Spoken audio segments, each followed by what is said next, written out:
आज मैं आप लोग के सामने एक बेहद ही इंटरेस्टिंग सब्जेक्ट लेकर आया हूं, इंटरेस्टिंग टॉपिक लेकर आया हूं। टॉपिक है यूनियन बजट 2025 एंड 26। जी हां, केंद्रीय सरकार द्वारा यूनियन बजट अभी अभी हाल फिलहाल ही पेश की गई है। पूरे एक साल का केंद्र सरकार का भावी योजनाओं का इसमें विवरण होता है। बजट अपने आप में गहन अध्ययन का विषय है। ये इसको काफी समझने की आवश्यकता होती है, इसके एनालिसिस की आवश्यकता होती है। और जैसा कि हम लोग प्रतियोगिता परीक्षाओं की तैयारी कर रहे हैं, कॉम्पिटिटिव एग्जामिनेशंस की तैयारी कर रही है, तो बजट एक महत्वपूर्ण रोल प्ले करेगा। इससे काफी महत्वपूर्ण प्रश्न बनते हैं।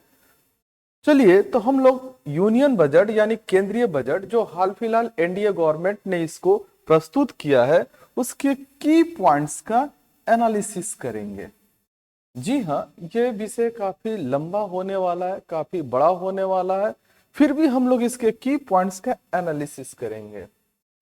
बजट को मैं अपने तरफ से पूरी कोशिश करूंगा कि आपको समझा सकूं, आसान शब्दों में समझा सकूं, आराम से आप इसको समझ सके, ताकि परीक्षा में आप अच्छा से अच्छा स्कोर कर सके। तो सबसे पहले हम लोग देखेंगे बजट कहां से, हमारे संविधान के किस हिस्से द्वारा बजट पेश की जाती है, कौन सा हिस्सा इसको इजाजत देता है। तो भारतीय संविधान के अनुच्छेद 112 में भारत के केंद्रीय बजट को वार्षिक वित्तीय विवरण के रूप में निर्दिष्ट किया गया है, जो भारतीय गणराज्य का वार्षिक बजट होता है, जिसे प्रत्येक वर्ष, ये याद रखने वाली बात है, फरवरी के पहले कार्य दिवस को भारत के वित्त मंत्री द्वारा संसद में पेश किया जाता है। भारत के वित्त मंत्री द्वारा संसद में पेश किया जाता है। केंद्रीय वित्त एवं कारपोरेट कार्य मंत्री श्रीमती निर्मला सीतारमन, जैसा कि हम जानते हैं कि हमारे फिनांस मिनिस्टर निर्मला सीतारमन जी हैं, ने 1 फरवरी को संसद में केंद्रीय बजट 2025 और 26 पेश किया। और बजट की बातें इस प्रकार है। यहां से पहला प्रश्न बनता है, संविधान का किस अनुच्छेद, किस आर्टिकल के तहत केंद्रीय बजट को पेश किया जाता है। तो उत्तर होगा अनुच्छेद 112। दूसरा प्रश्न होगा कि केंद्रीय बजट को कब पेश किया जाता है, तो फरवरी के पहले कार्य दिवस के दिन। और इस बार कब पेश किया गया, तो 1 फरवरी को यह पेश किया गया था। आते हैं इसकी मुख्य बातों पर।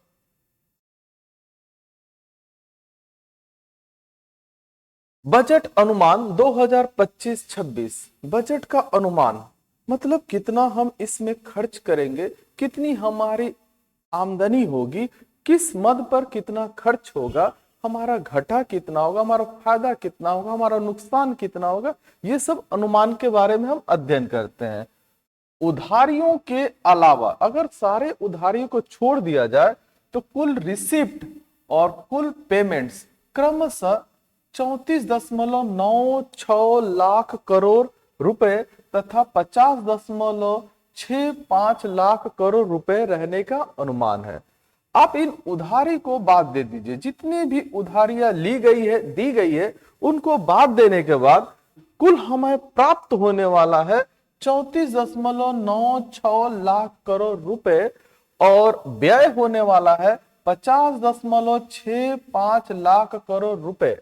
यानी हमारी आमदनी इतनी होने वाली है और हमारा खर्च इतना होने वाला है। यानी एक बजट जो घाटे का बजट है। अक्सर सरकार, चाहे वो केंद्र सरकार हो या राज्य सरकार हो, आजकल जो भी बजट पेश कर रही है उसमें घाटे का ही बजट है। निवल कर प्राप्तियां, नेट टैक्स रिसिप्ट, कुल टैक्स के रूप में हमें कितना मिलेगा, यानी हमें जो इतने प्राप्त हो रहा है 34.96 लाख करोड़ रुपए, ये कहां से आएंगे। तो शुरुआत में सबसे ज्यादा अगर हमें कुछ मिलता है केंद्र सरकार को, तो वो मिलता है टैक्स। तो कुल टैक्स से 28.37 लाख करोड़ रुपए मिलने का अनुमान है। यानी 34.96 में से 28.37 लाख करोड़ रुपए ये केवल टैक्स से प्राप्ति होगी। राजकोषीय घाटा, फिस्कल डिफिसिट, राजकोषीय घाटा यानी राजा को घोटा, राजकोष में होने वाला घाटा, उसको हम लोग राजकोषीय घाटा कहते हैं। घाटा कैसे होने वाला है? ये हमें प्राप्त होने वाला है, ये हमारा खर्च होने वाला है। बहुत सारे मद में खर्च होते, केंद्र सरकार बहुत सारे सब्सिडीज देती है, जिसके वजह से हमारा खर्च ज्यादा हो जाता है, इनकम कम हो जाता है, जिसकी वजह से राजकोषीय घाटा कुल जीडीपी का 4.4% रहने वाला है। यहां से एक प्रश्न बन सकता है कि हमारा जो फिस्कल डिफिसिट होगा वो जीडीपी का कितना प्रतिशत होने वाला है? 4.4%। ग्रोस डोमेस्टिक प्रोडक्ट, सकल घरेलू उत्पाद का। तो सकल बाजार उधारिया, ग्रोस मार्केट बोरोइंग्स, कितना उधार लेने वाला है? 14.82।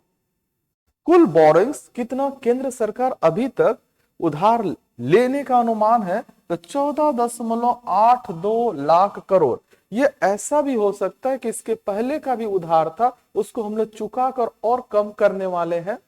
तो 14.82 लाख करोड़ रहना। वित्त वर्ष 2025-26 में कैपेक्स व्यय, कैपेक्स का दूसरा नाम होता है कैपिटल एक्सपेंडिचर। इन शॉर्ट हम लोग कैपिटल एक्सपेंडिचर को कैपेक्स एक्सपेंडिचर ही कहते हैं। कैपिटल एक्सपेंडिचर ये चीज होता है कि हम किस मद पर, मतलब हम हमारी संपत्ति के रूप में कितना खर्च कर रहे हैं। तो 11.21 लाख करोड़ रुपए होने वाला है, जो जीडीपी का 3.1% रहने का अनुमान है। तो यहां से एक प्रश्न बन सकता है। पहला प्रश्न तो यह बनेगा कि कुल रिसिप्ट्स कितना है? तो 34.96 लाख करोड़। कुल पेमेंट्स कितना है? तो 50.65 लाख करोड़। घाटा कितना होने वाला है? तो इसका डिफरेंस माइनस इसका डिफरेंस। और कुल घाटा क्या होने वाला है? जीडीपी का 4.4%। टैक्स के रूप में कितना मिलने का अनुमान है? 28.37 लाख करोड़ रुपया। कुल बोरोइंग्स कितना होने वाला है? 14.82 लाख करोड़ रुपए। कैपिटल एक्सपेंडिचर कितना होने वाला है? 11.21 लाख करोड़ रुपए, जो जीडीपी का 3.1% है। जो भी बच्चे बैंक पीओ या बैंक क्लर्क की तैयारी कर रहे हैं, ये हिस्सा उन्हें अच्छी तरह से याद कर लेना होगा। यहां से सारे पॉइंट इंपॉर्टेंट हैं। यहां से पूरे साल भर, जब तक नया बजट 2026-27 का ना आ जाए, तब तक ये काफी महत्वपूर्ण रहने वाला है पूरे साल भर के लिए। पढ़ते पढ़ते ये सब याद हो जाएगा। केंद्र सरकार ने अपने विकास को ठीक 4 भागों में बांटा गया है, और 4 भागों को, प्रत्येक भाग को एक इंजन का नाम दिया गया। पहला विकास का प्रथम इंजन कृषि। इस बार का बजट विशेषकर कृषि को मापदंड कर रखा गया, कृषि को मुख्य आधार बनाकर रखा गया। तो विकास के 4 इंजन में प्रथम इंजन मिल रहा है कृषि, एग्रीकल्चर। पहला योजना है प्रधानमंत्री धन्य धान्य कृषि योजना। प्रधानमंत्री धन्य धान्य कृषि योजना। इस योजना का नाम पूछा जा सकता है कि प्रधानमंत्री ने कृषि के तहत कौन सी योजना चलाई है? तो प्रधानमंत्री धन्य धान्य कृषि योजना। विकासशील कृषि जिला कार्यक्रम, इसके अंदर कृषि जिला कार्यक्रम चलाया जाएगा। विकासशील कृषि जिला कार्यक्रम क्या है? ये राज्यों की भागीदारी से, इसमें प्रत्येक राज्य की भागीदारी कंपल्सरी है। प्रधानमंत्री धन्य धान्य कृषि योजना का शुभारंभ करेगी। केंद्र सरकार प्रत्येक राज्य का सहयोग मांग रही है। इस कार्यक्रम में मौजूदा योजनाओं और विशिष्ट उपायों के अभिसरण के माध्यम से कम उत्पादकता, कम उपज और औसत से कम ऋण मानदंडों वाले 100 जिलों को शामिल किया जाएगा। कृषि संबंधित राज्यों में जो योजना केंद्र सरकार की चल रही है वो चलेगी, उसमें कुछ विशिष्ट चीजों को और उसमें जोड़ा जाएगा, कुछ महत्वपूर्ण तथ्यों को और उसमें जोड़ा जाएगा, और विशेषकर जो राज्य कम उत्पादक से गुजर रहे हैं, कम उपज से गुजर रहे हैं, औसत से कम ऋण मापदंड से गुजर रहे, ऐसे 100 जिलों को चिन्हित किया जाएगा। ऐसे 100 जिलों को चिन्हित कर कर उसमें यह कार्यक्रम लागू किया जाएगा। प्रधानमंत्री धन्य धान्य कृषि योजना विकासशील कृषि जिला कार्यक्रम के माध्यम से। इस कार्यक्रम से 1.7 करोड़ किसानों को मदद मिलने की संभावना है। तो यहां से प्रश्न बन रहा है कि कृषि के क्षेत्र में प्रधानमंत्री की योजना का नाम तो धन्य धान्य कृषि योजना, ये कितने जिलों में लागू किया जाएगा? 100 जिलों में। कितने किसानों को लाभान्वित होने की संभावना है? तो 1.7 करोड़ किसान। अगले पॉइंट को देखते हैं, ग्रामीण समृद्धि और लचीला निर्माण। ग्रामीण समृद्धि और लचीला निर्माण राज्यों की भागीदारी से, जी हां, इसमें भी राज्यों की भागीदारी ली गई है, उनकी सहमति ली गई है। ग्रामीण समृद्धि और लचीला निर्माण नामक एक व्यापक बहु क्षेत्रीय कार्यक्रम प्रारंभ किया जाएगा। बहु क्षेत्रीय कहने का मतलब विभिन्न सेक्टर्स में, नाना प्रकार के क्षेत्रों में यह कार्यक्रम किया जाएगा, ताकि कौशल, निवेश, प्रौद्योगिकी यानी स्किल्स, इन्वेस्टमेंट और टेक्नोलॉजी, 3 चीजें हैं, स्किल्स, इन्वेस्टमेंट्स एंड टेक्नोलॉजी के माध्यम से कृषि में कम रोजगार का समाधान होगा और ग्रामीण अर्थव्यवस्था में नई जान आ जाएगी।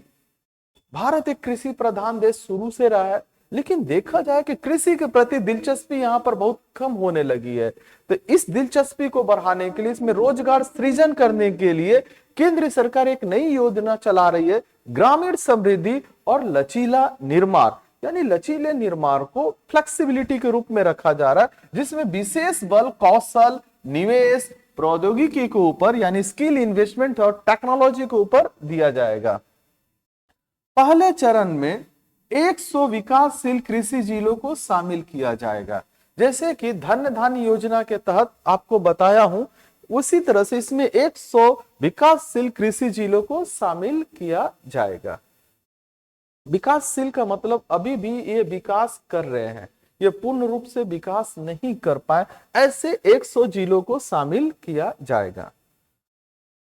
अगला पॉइंट है दलहन में आत्मनिर्भरता। दलहन मतलब दाल।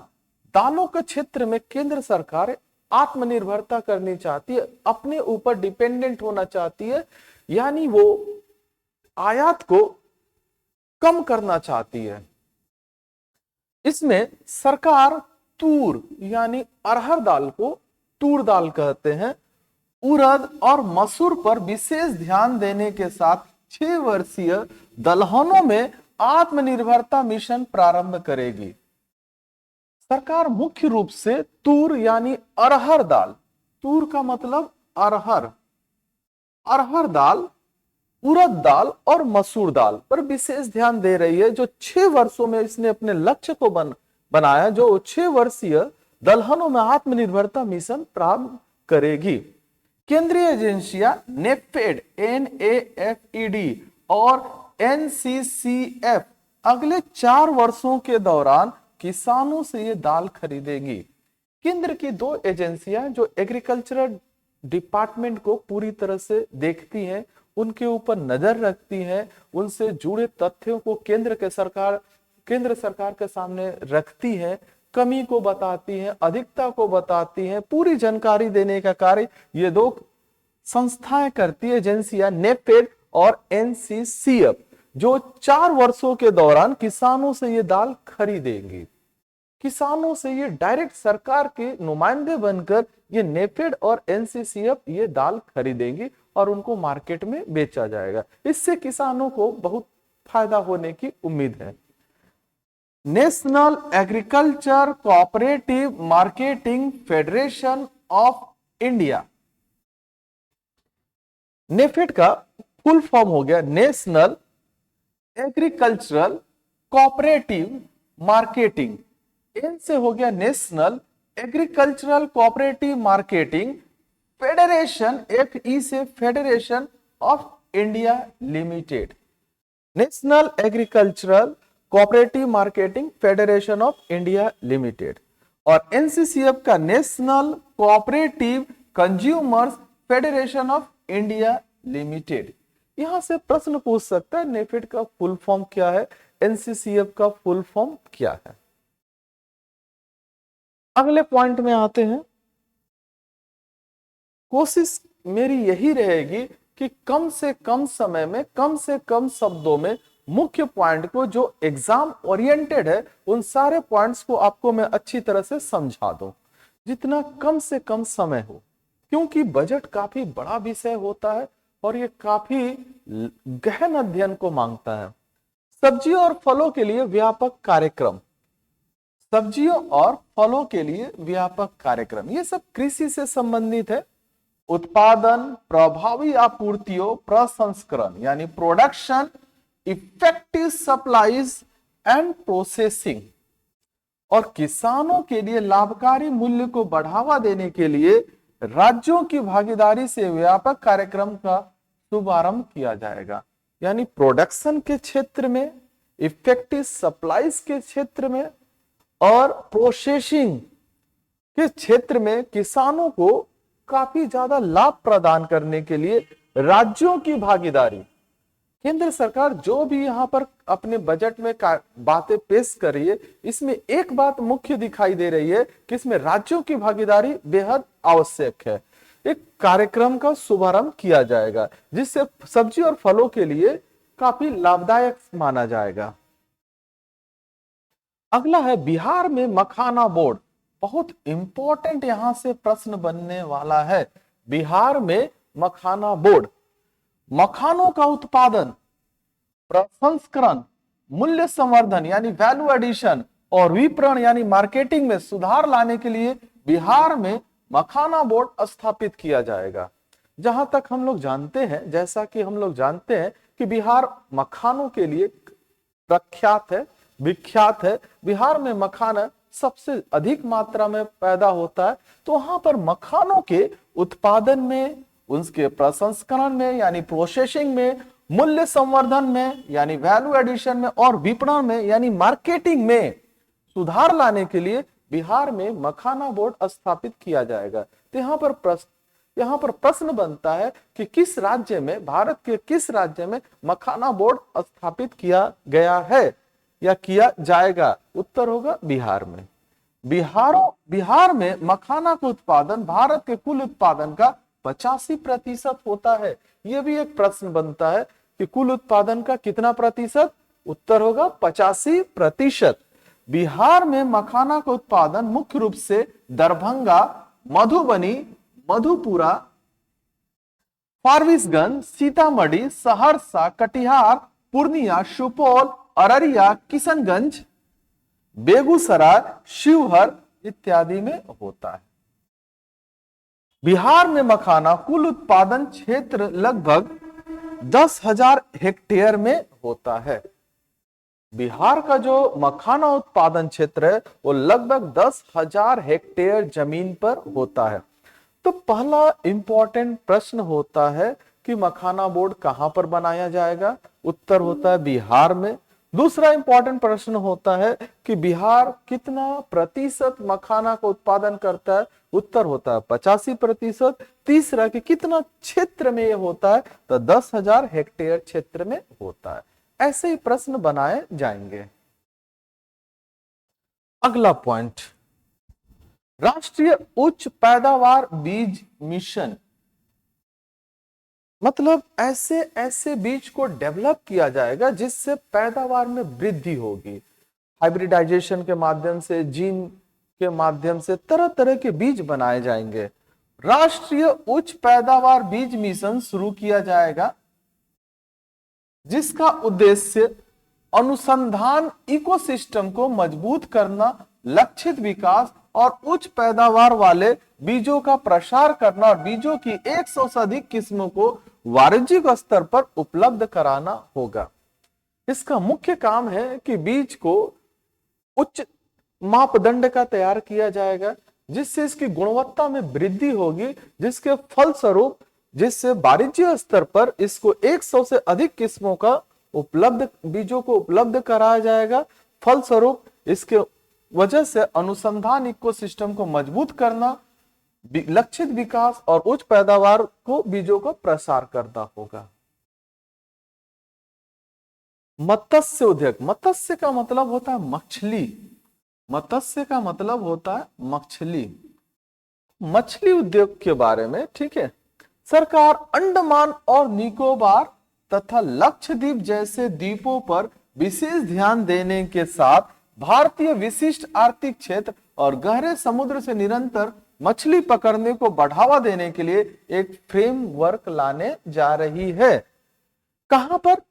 अंडमान और निकोबार तथा लक्षद्वीप द्वीप समूह, वहां पर विशेष ध्यान दे रही है, जहां पर मत्स्य उद्योग को भारी मात्रा में वृद्धि की जा सकती है।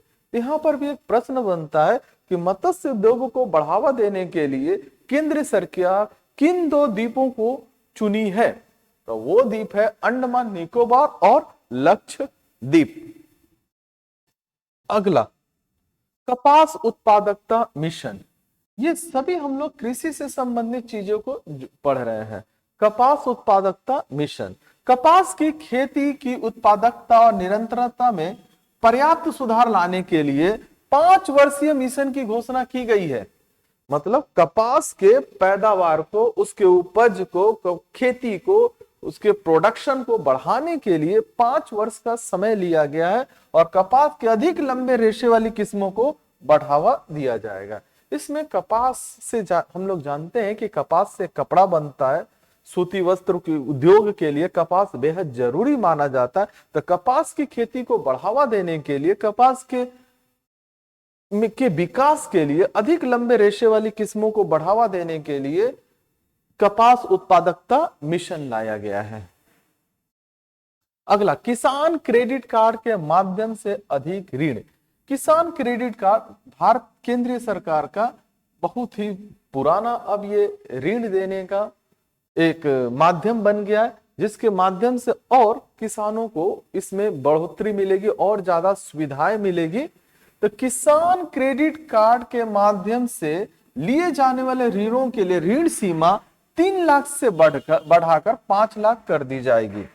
जैसा कि मैं बोल रहा हूं कि ये किसान क्रेडिट कार्ड काफी दिनों से केंद्र सरकार की एक योजना रही है, जो किसी किसानों को उनके खेती के लिए, उनके फसलों को उपज के लिए ऋण देती है, नए नए बीजों को खरीदने के लिए अधिक मात्रा में, ठीक है, उनको ऋण देती है। तो पहले ये ऋण की सीमा अधिकतम 3 लाख थी, अब इसको बढ़ाकर 5 लाख कर दी गई है। तो यहां से प्रश्न बनता है, कृषि किसान क्रेडिट कार्ड की अधिकतम सीमा क्या है? तो उत्तर है 5 लाख।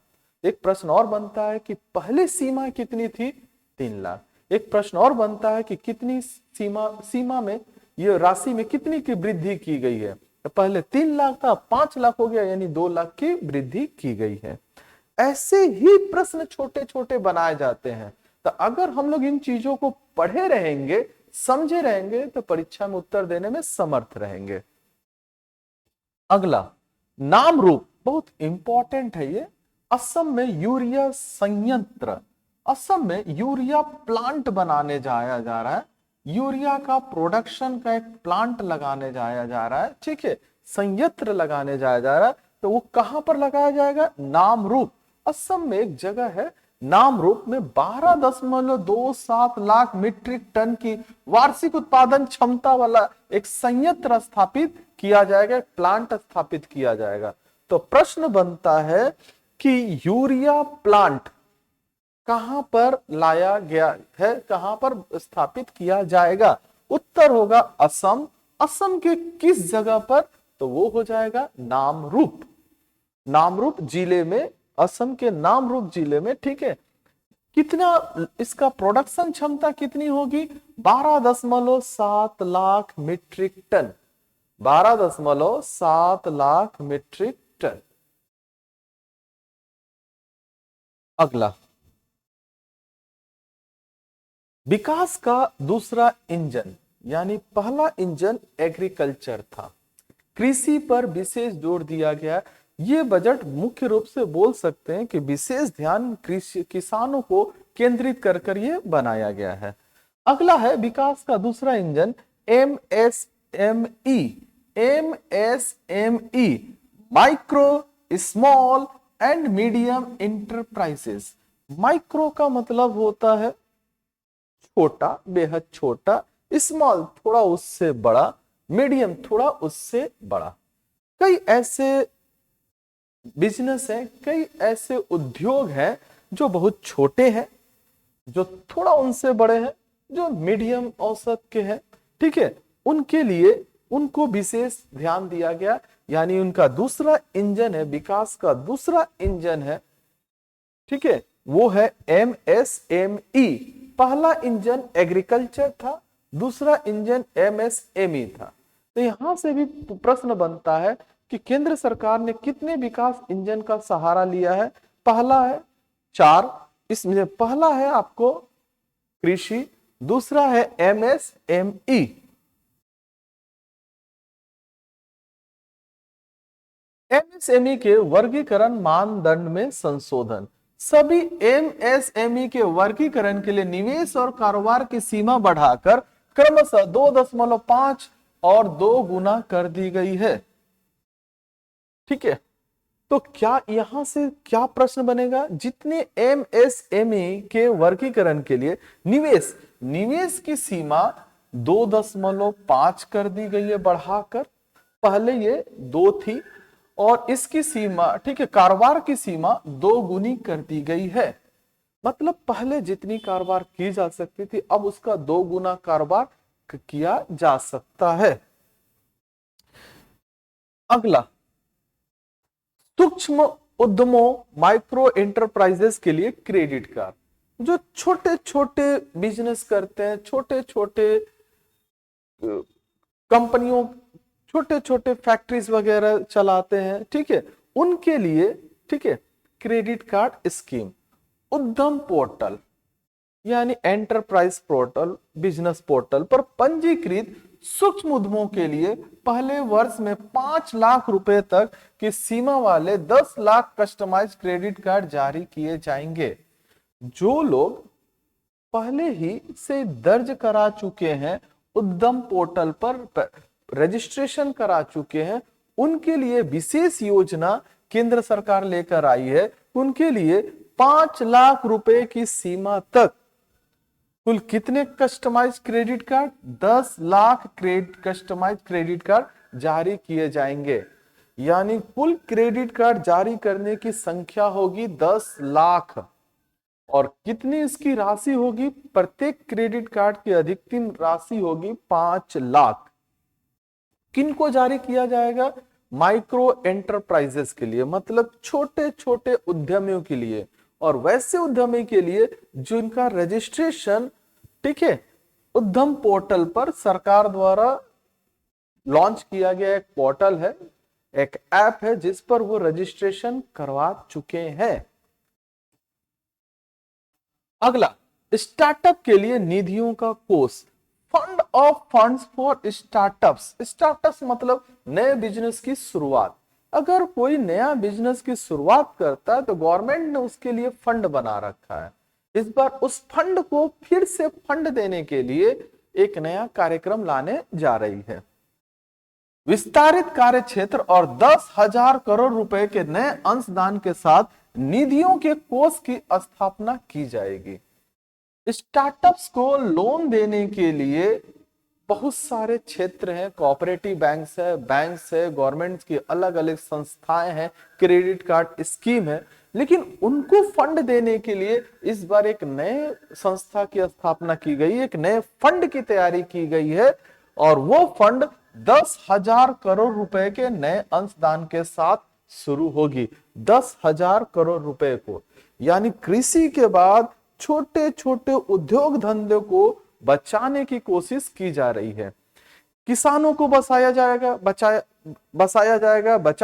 उसके छोटे छोटे उद्योग धंधों को सामने लाया जा रहा है, ताकि बेरोजगारी की स्थिति को बेरोजगारी को जल्द से जल्द दूर किया जा सके। पहली बार के उद्यमियों के लिए योजना, ये तो इसके पहले अभी तक जो मैं बता रहा था वो रजिस्टर्ड बिजनेसमैन, रजिस्टर्ड एंटरप्राइजेस, जिसको हम लोग बोलते हैं एंटरप्रेनर्स, ठीक है। तो अब उनके लिए जो पहली बार उद्यमियों के रूप में आ रहे हैं, 5 लाख महिलाओं, अनुसूचित जातियों और अनुसूचित जनजातियों की पहली बार के उद्यमियों के लिए अगले 5 वर्षों के दौरान 2 करोड़ रुपए तक की सावधि ऋण उपलब्ध कराने की एक नई योजना की घोषणा। बहुत बड़ी कदम है ये केंद्र सरकार की। 5 लाख महिलाएं, ये महिलाएं किसी भी क्षेत्र से हो सकती हैं। अनुसूचित जातियों और अनुसूचित जनजातियों के लिए जो पहली बार किसी बिजनेस में, खासकर छोटे बिजनेस में, एमएसएमई के अंदर आते हैं, तो उनको 5 वर्ष के दौरान 2 करोड़ रुपए की सावधि ऋण उपलब्ध कराने की नई योजना। यानी साधारण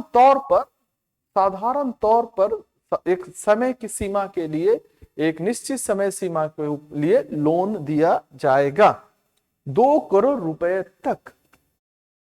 ये बहुत बड़ी कदम है, बहुत बड़ी कदम। नेक्स्ट है फुटवियर और लेदर क्षेत्रों के लिए फोकस उत्पाद स्कीम। किनके लिए ये है? फुटवियर और लेदर क्षेत्रों के लिए।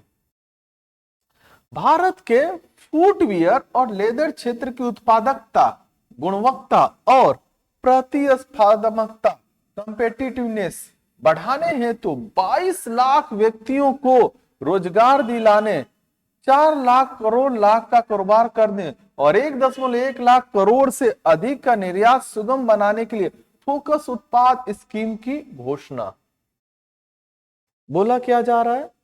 भारत के फुटवियर और लेदर क्षेत्र यानी चमड़ा के क्षेत्र, जूते, चमड़े से जो जूते, चप्पल, बैग वगैरह सब तैयार किए जाते हैं, उनके क्षेत्र की बात किया जा रहा है। उनकी उत्पादकता, प्रोडक्टिविटी, गुणवत्ता, क्वालिटी और प्रतिस्पर्धात्मकता यानी कॉम्पिटिटिवनेस को बढ़ाने के लिए 22 लाख व्यक्तियों को रोजगार दिलाने, इसमें केंद्र सरकार ने उम्मीद जताया है कि 22 लाख व्यक्तियों को रोजगार इसमें दिया जाएगा।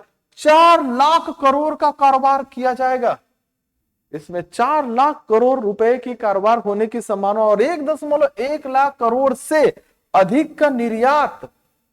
निर्यात कहने का मतलब एक्सपोर्ट, ताकि हम अपने यहां बने सामान को दूसरे देशों में भेज सके। हमारे यहाँ चमड़े के बने सामान दूसरे देशों में निर्यात किया जाता है, जिससे विदेशी मुद्रा की प्राप्ति होती है। तो इसमें 1.1 लाख करोड़ रुपए से अधिक का निर्यात सुगम बनाने के लिए फोकस उत्पाद स्कीम की घोषणा। तो प्रश्न पूछा जा रहा है, यहां से बन सकता है कि फोकस उत्पाद स्कीम किससे संबंधित है? तो फुटवियर और लेदर क्षेत्र से। दूसरा, इसमें रोजगार कितने लोगों को दिया जा सकता है? 22 लाख व्यक्तियों को। कितने रुपए की कारोबार होने की संभावना है? 4 लाख करोड़ रुपए को। और इसका निर्यात जो सबसे बड़ा प्रश्न बनता है, 1.1 लाख करोड़ निर्यात होने की संभावना है। अगला, खिलौना क्षेत्र के लिए उपाय। यह भी एक महत्वपूर्ण कदम है। जैसा कि हम लोग जानते हैं, चाइना पूरी तरह से भारतवर्ष में खिलौनों के क्षेत्र में ग्लोबलाइजेशन के वजह से छा चुका है। अब भारत इस क्षेत्र में अग्रणी कंपनी के रूप में उभरना चाहता है, इसलिए इस क्षेत्र पर जोर दिया गया है। भारत को वैश्विक खिलौना केंद्र, ग्लोबल सेंटर बनाते हुए उच्च गुणवत्ता वाले, अनूठे, नवीन और पर्यावरण के अनुकूल, इको फ्रेंडली, पर्यावरण के अनुकूल ऐसे खिलौने जो पर्यावरण को नुकसान न पहुंचाए बनाने की योजना। इस योजना के तहत भारत को वैश्विक खिलौना केंद्र बनाने की योजना की जा रही है। यानी भारत के खिलौने पूरे विश्व में बेचे जाएंगे और उनकी गुणवत्ता काफी उच्च गुणवत्ता होगी, अनूठे होंगे, नवीन तरह के होंगे और पर्यावरण के अनुकूल होंगे, इको फ्रेंडली होंगे। उनमें किसी प्रकार के टॉक्सिक एलिमेंट का प्रयोग नहीं किया जाएगा। अगला, खाद्य प्रसंस्करण के लिए सहायता। खाद्य प्रसंस्करण, प्रोसेसिंग। बिहार में राष्ट्रीय खाद्य प्रौद्योगिकी उद्यमशीलता और प्रबंधन संस्थान, national institute of food technology and entrepreneurship and management, national institute of food technology entrepreneurship and management की स्थापना की जाएगी। तो प्रश्न बन रहा, खाद्य प्रसंस्करण के लिए क्या, ठीक है, national institute of food technology entrepreneurship management की स्थापना कहां की जाएगी? तो उत्तर हो रहा है बिहार में। और एक प्रश्न यह भी पूछा जा सकता है कि national institute of food technology entrepreneurship and management, NIFTEM, ठीक है, इसका फुल फॉर्म, निफ्टेन का फुल फॉर्म क्या होगा? NIFTEM, निफ्टेन का फुल फॉर्म क्या हो सकता है? राष्ट्रीय खाद्य प्रौद्योगिकी उद्यमशीलता और प्रबंधन संस्थान।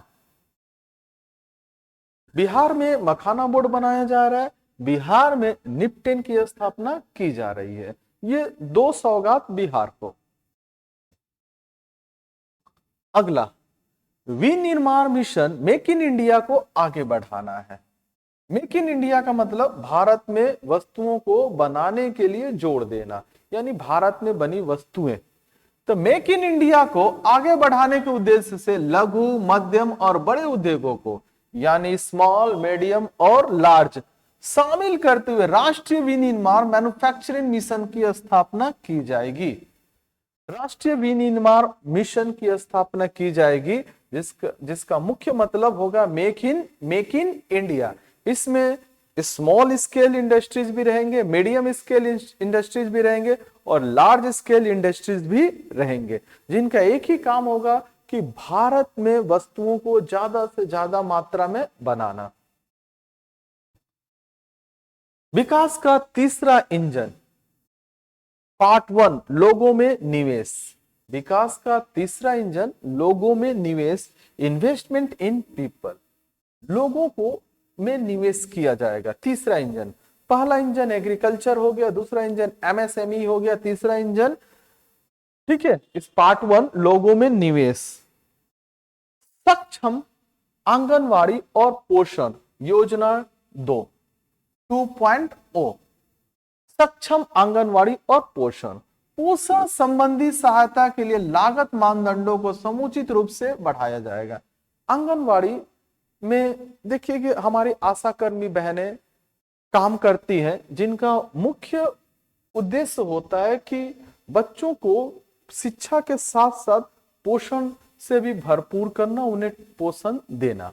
तो इस संबंध में पोषण संबंधी सहायता के लिए लागत मानदंडों को समुचित रूप से बढ़ाया जाएगा। जो भी मानदंड है उसको इसमें पूरे रूप से बढ़ाया जाएगा।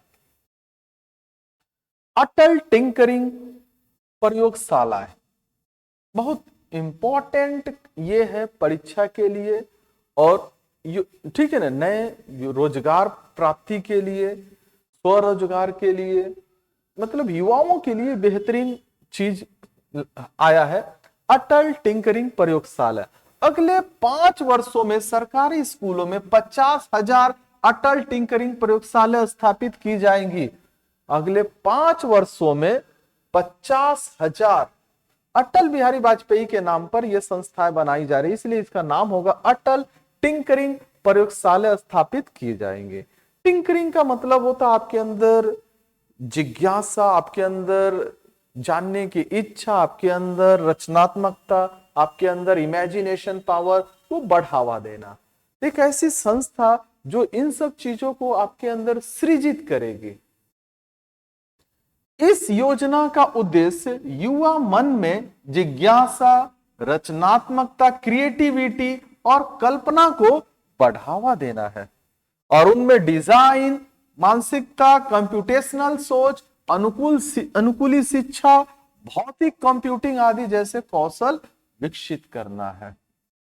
इस योजना का उद्देश्य युवा के मन में जिज्ञासा, जानने की इच्छा, रचनात्मकता, क्रिएटिविटी, कल्पना, इमेजिनेशन को बढ़ावा देना है। और में डिजाइन मानसिकता, नए नए डिजाइन बनाने की मानसिकता, कंप्यूटेशनल सोच, ज्यादा से ज्यादा कंप्यूटेशन कर सके। अनुकूली शिक्षा, एक ऐसी शिक्षा जिसके माध्यम से रोजगार की प्राप्ति हो। भौतिकी, कंप्यूटिंग आदि, जनरल कंप्यूटिंग, फिजिकल कंप्यूटिंग आदि जैसे कौशल विकसित करना है। इस प्रयोगशाला के माध्यम से अटल टिंकरिंग पूछा जाएगा, कितने अटल टिंकरिंग प्रयोगशाला की स्थापना की जाएगी? उत्तर होगा 50,000। सरकारी माध्यमिक स्कूलों और प्राथमिक स्वास्थ्य केंद्रों यानी पीएचसी प्राइमरी हेल्थ सेंटर के लिए ब्रॉडबैंड कनेक्टिविटी यानी इंटरनेट सुविधा। अब सरकारी माध्यमिक स्कूल को और प्राथमिक स्वास्थ्य केंद्र यानी प्राइमरी हेल्थ सेंटर को ब्रॉडबैंड यानी इंटरनेट की सुविधा प्रदान की जाएगी। यह भी एक अच्छी कदम है। भारत नेट परियोजना के अंतर्गत ग्रामीण क्षेत्रों में सभी सरकारी माध्यमिक स्कूलों और प्राथमिक स्वास्थ्य केंद्रों, सरकारी क्षेत्र में तो लगभग ये योजना शुरू हो चुकी है। अभी ग्रामीण क्षेत्रों में प्राइमरी हेल्थ सेंटर को ब्रॉडबैंड कनेक्टिविटी प्रदान की जाएगी। भारत नेट परियोजना के अंतर्गत ग्रामीण क्षेत्रों में सभी सरकारी माध्यमिक स्कूल और प्राथमिक स्वास्थ्य केंद्र यानी प्राइमरी हेल्थ सेंटर को ब्रॉडबैंड कनेक्टिविटी प्रदान की जाएगी। अगला, भारतीय भाषा पुस्तक स्कीम। कई दिनों से इस पर कार्य चल रहा था, अब जाकर ये लॉन्च हो रहा है। स्कूल और उच्चतर शिक्षा के लिए भारतीय भाषाओं में डिजिटल रूप में पुस्तकें प्रदान करने के लिए भारतीय भाषा पुस्तक योजना की घोषणा। स्कूल लेवल के पुस्तक हो या फिर उच्चतर शिक्षा हो, जैसे मैनेजमेंट की शिक्षा हो, लॉ की शिक्षा हो, मेडिकल साइंस की शिक्षा हो, अदर्स जो भी उच्चतर शिक्षा हो, उनमें भारतीय भाषा में विशेषकर हिंदी में ये डिजिटल पुस्तकें उपलब्ध कराई जाएंगी। आज देखिएगा, जितने भी प्रोफेशनल कोर्सेस है या जितने भी टेक्निकल कोर्सेस है, इनकी सभी पुस्तकें केवल एक ही भाषा में मिलेगी और वो है अंग्रेजी। लेकिन अब गवर्नमेंट ने इसको स्थानीय भाषा में, राष्ट्रीय भाषा में, ठीक है, डिजिटल रूप से लॉन्च करने जा रही है। जैसे हिंदी में शुरुआती स्तर में इसको हिंदी में लॉन्च किया जाएगा, उसके बाद स्थानीय भाषा जो 8 शेड्यूल में शामिल है, ठीक है, इन सभी भाषाओं में इसको लॉन्च किया जाएगा। ये सारे किताबें डिजिटल रूप में होंगी, यानी ये आपको, ठीक है, डाउनलोड करना पड़ेगा, ये आपको ऑनलाइन ही मिलेगा। ठीक है, राष्ट्रीय कौशल उत्कृष्ट केंद्र, national skill centre of excellence, make for India, make for the world. अभी हम लोगों ने पढ़ा था, ठीक है ना, मेक इन इंडिया, अब हो रहा है make for the India, make for the world. विनिर्माण के लिए हमारे युवाओं को आवश्यक कौशलों से सुसज्जित करने के लिए वैश्विक सहायता और भागीदारी के साथ 5 राष्ट्रीय कौशल उत्कृष्ट केंद्र स्थापित किए जाएंगे। जैसा कि आप जानते हैं कि बच्चों के अंदर कौशल क्षमता को जगाने के लिए हमारे यहाँ पहले से ही आईटीआई जैसी संस्थाएं हैं, जहां पर तरह तरह के कार्यक्रम के माध्यम से तरह तरह की प्रैक्टिकल चीजें सिखाई जाती है। वैसे ही उनके स्किल्स को और ज्यादा बढ़ाने के लिए, एक्सीलेंट लेवल पर पहुंचाने के लिए, make for India, make for the world, विनिर्माण के लिए युवाओं को आवश्यक कौशल से सुसज्जित करने के लिए, मतलब उनके अंदर जो जरूरी स्किल्स है वो सिखाया जाएगा। वैश्विक विशेषज्ञता और भागीदारी के साथ 5 राष्ट्रीय कौशल उत्कृष्ट केंद्र स्थापित किए जाएंगे। तो प्रश्न बनता है, कितने, ठीक है ना, national skill centres of excellence स्थापित किए जाएंगे? उत्तर होगा 5। इनका मुख्य काम होगा कि हमारे युवाओं के अंदर उनकी कौशल क्षमता का विकास करना, उनके कौशल क्षमताओं को विकसित करना, ऐसी क्षमता प्रदान करना कि विश्व स्तर पर उनकी पहचान बन सके, वो विश्व स्तर पर कार्य कर सकते हैं। ये बहुत बड़ा कदम है। अगला, आईआईटी में क्षमता का विस्तार। Indian institute of technology IIT में 6,500 और विद्यार्थियों के लिए शिक्षा सुगम बनाने के लिए वर्ष 2014 के पश्चात शुरू किए गए 5 आईआईटी में अतिरिक्त अवसंरचना का सृजन किया जाएगा। 2014 के पश्चात जितने भी आईआईटी का निर्माण हुआ है उसमें क्षमता में 6,500 और स्टूडेंट्स की वृद्धि करने के लिए विशेष सृजन किया जाएगा, इंफ्रास्ट्रक्चर को बढ़ाया जाएगा। कहने का मतलब यह है कि 2014 के पश्चात जितने भी आईआईटी केंद्र हैं इंडियन इंस्टीट्यूट ऑफ टेक्नोलॉजी, उनमें अब 6,500 और सीट्स बढ़ाई जा रही है। इसके लिए केंद्र सरकार जो भी संरचना संबंधी, इंफ्रास्ट्रक्चर संबंधी जो भी उसमें कार्य करना है वो केंद्र सरकार अपनी जिम्मेदारी पे करेगी। शिक्षा हेतु एआई में उत्कृष्टता केंद्र। एआई का मतलब आर्टिफिशियल इंटेलिजेंस। आर्टिफिशियल इंटेलिजेंस, जैसा कि अब हम लोग देख रहे हैं हर क्षेत्र में आर्टिफिशियल इंटेलिजेंस छा गया है। मतलब 500 करोड़ रुपए के कुल परिवेश से 500 करोड़ रुपए के कुल परिवेश से शिक्षा हेतु कृत्रिम बुद्धिमत्ता यानी आर्टिफिशियल इंटेलिजेंस संबंधी एक उत्कृष्ट केंद्र स्थापित किया जाएगा। इसका बजट होगा 500 करोड़ रुपए। शिक्षा में एआई में, शिक्षा के क्षेत्र में एआई को और शिक्षा को और सुदृढ़ बनाने के लिए एआई का प्रयोग किया जाएगा और उसमें एआई संबंधी चीजों को सिखाने के लिए उत्कृष्टता केंद्र स्थापित किया जाएगा। आर्टिफिशियल इंटेलिजेंस जगह अभी तय नहीं हुआ है। चिकित्सा शिक्षा का विस्तार। मेडिकल कॉलेजों और अस्पतालों में अगले 5 वर्षों में 75,000 और सीटें बढ़ाने के लक्ष्य की दिशा में अगले वर्ष 10,000 अतिरिक्त सीटें बढ़ाई जाएगी। मेडिकल के क्षेत्र में जो चिकित्सक बनना चाहते हैं, डॉक्टर बनना चाहते हैं, तो मेडिकल कॉलेज और अस्पतालों में अगले 5 वर्षों में 75,000 सीटें बढ़ाई जाएंगी।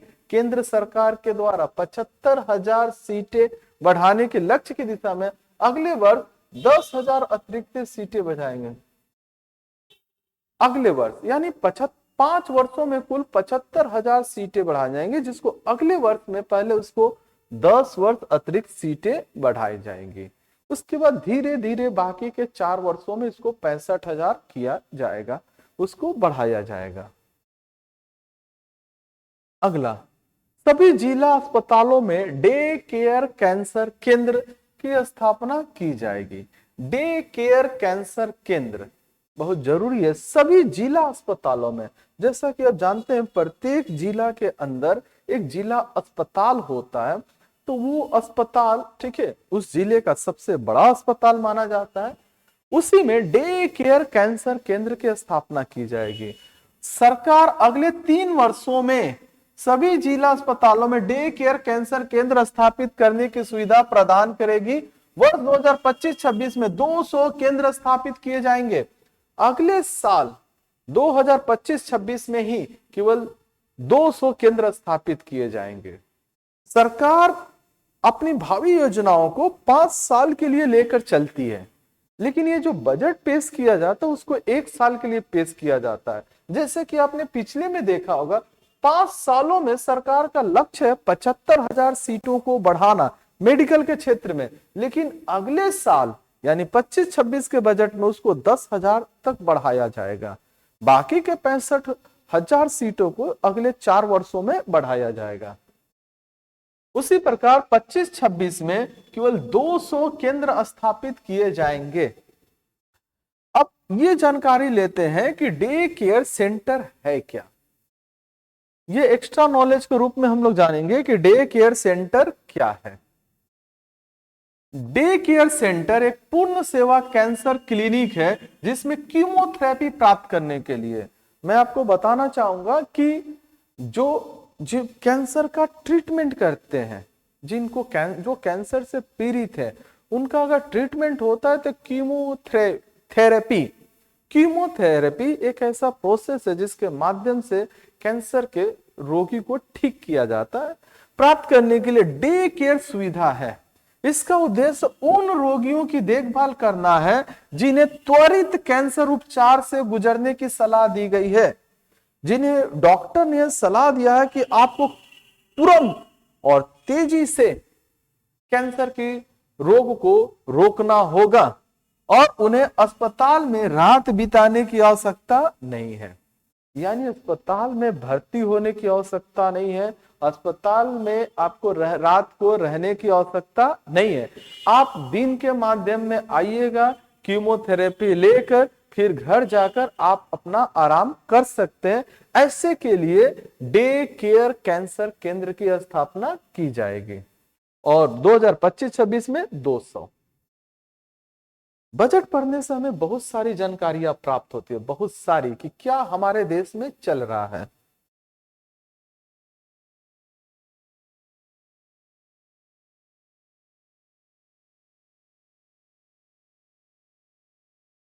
ऑनलाइन प्लेटफॉर्म कामगारों के कल्याण के लिए सामाजिक सुरक्षा योजना, ये बहुत ही अच्छी योजना है। ये बहुत ही अच्छी योजना है कि बड़े लोगों को तो सब कोई देखते हैं, छोटे लोगों को कौन देखेगा।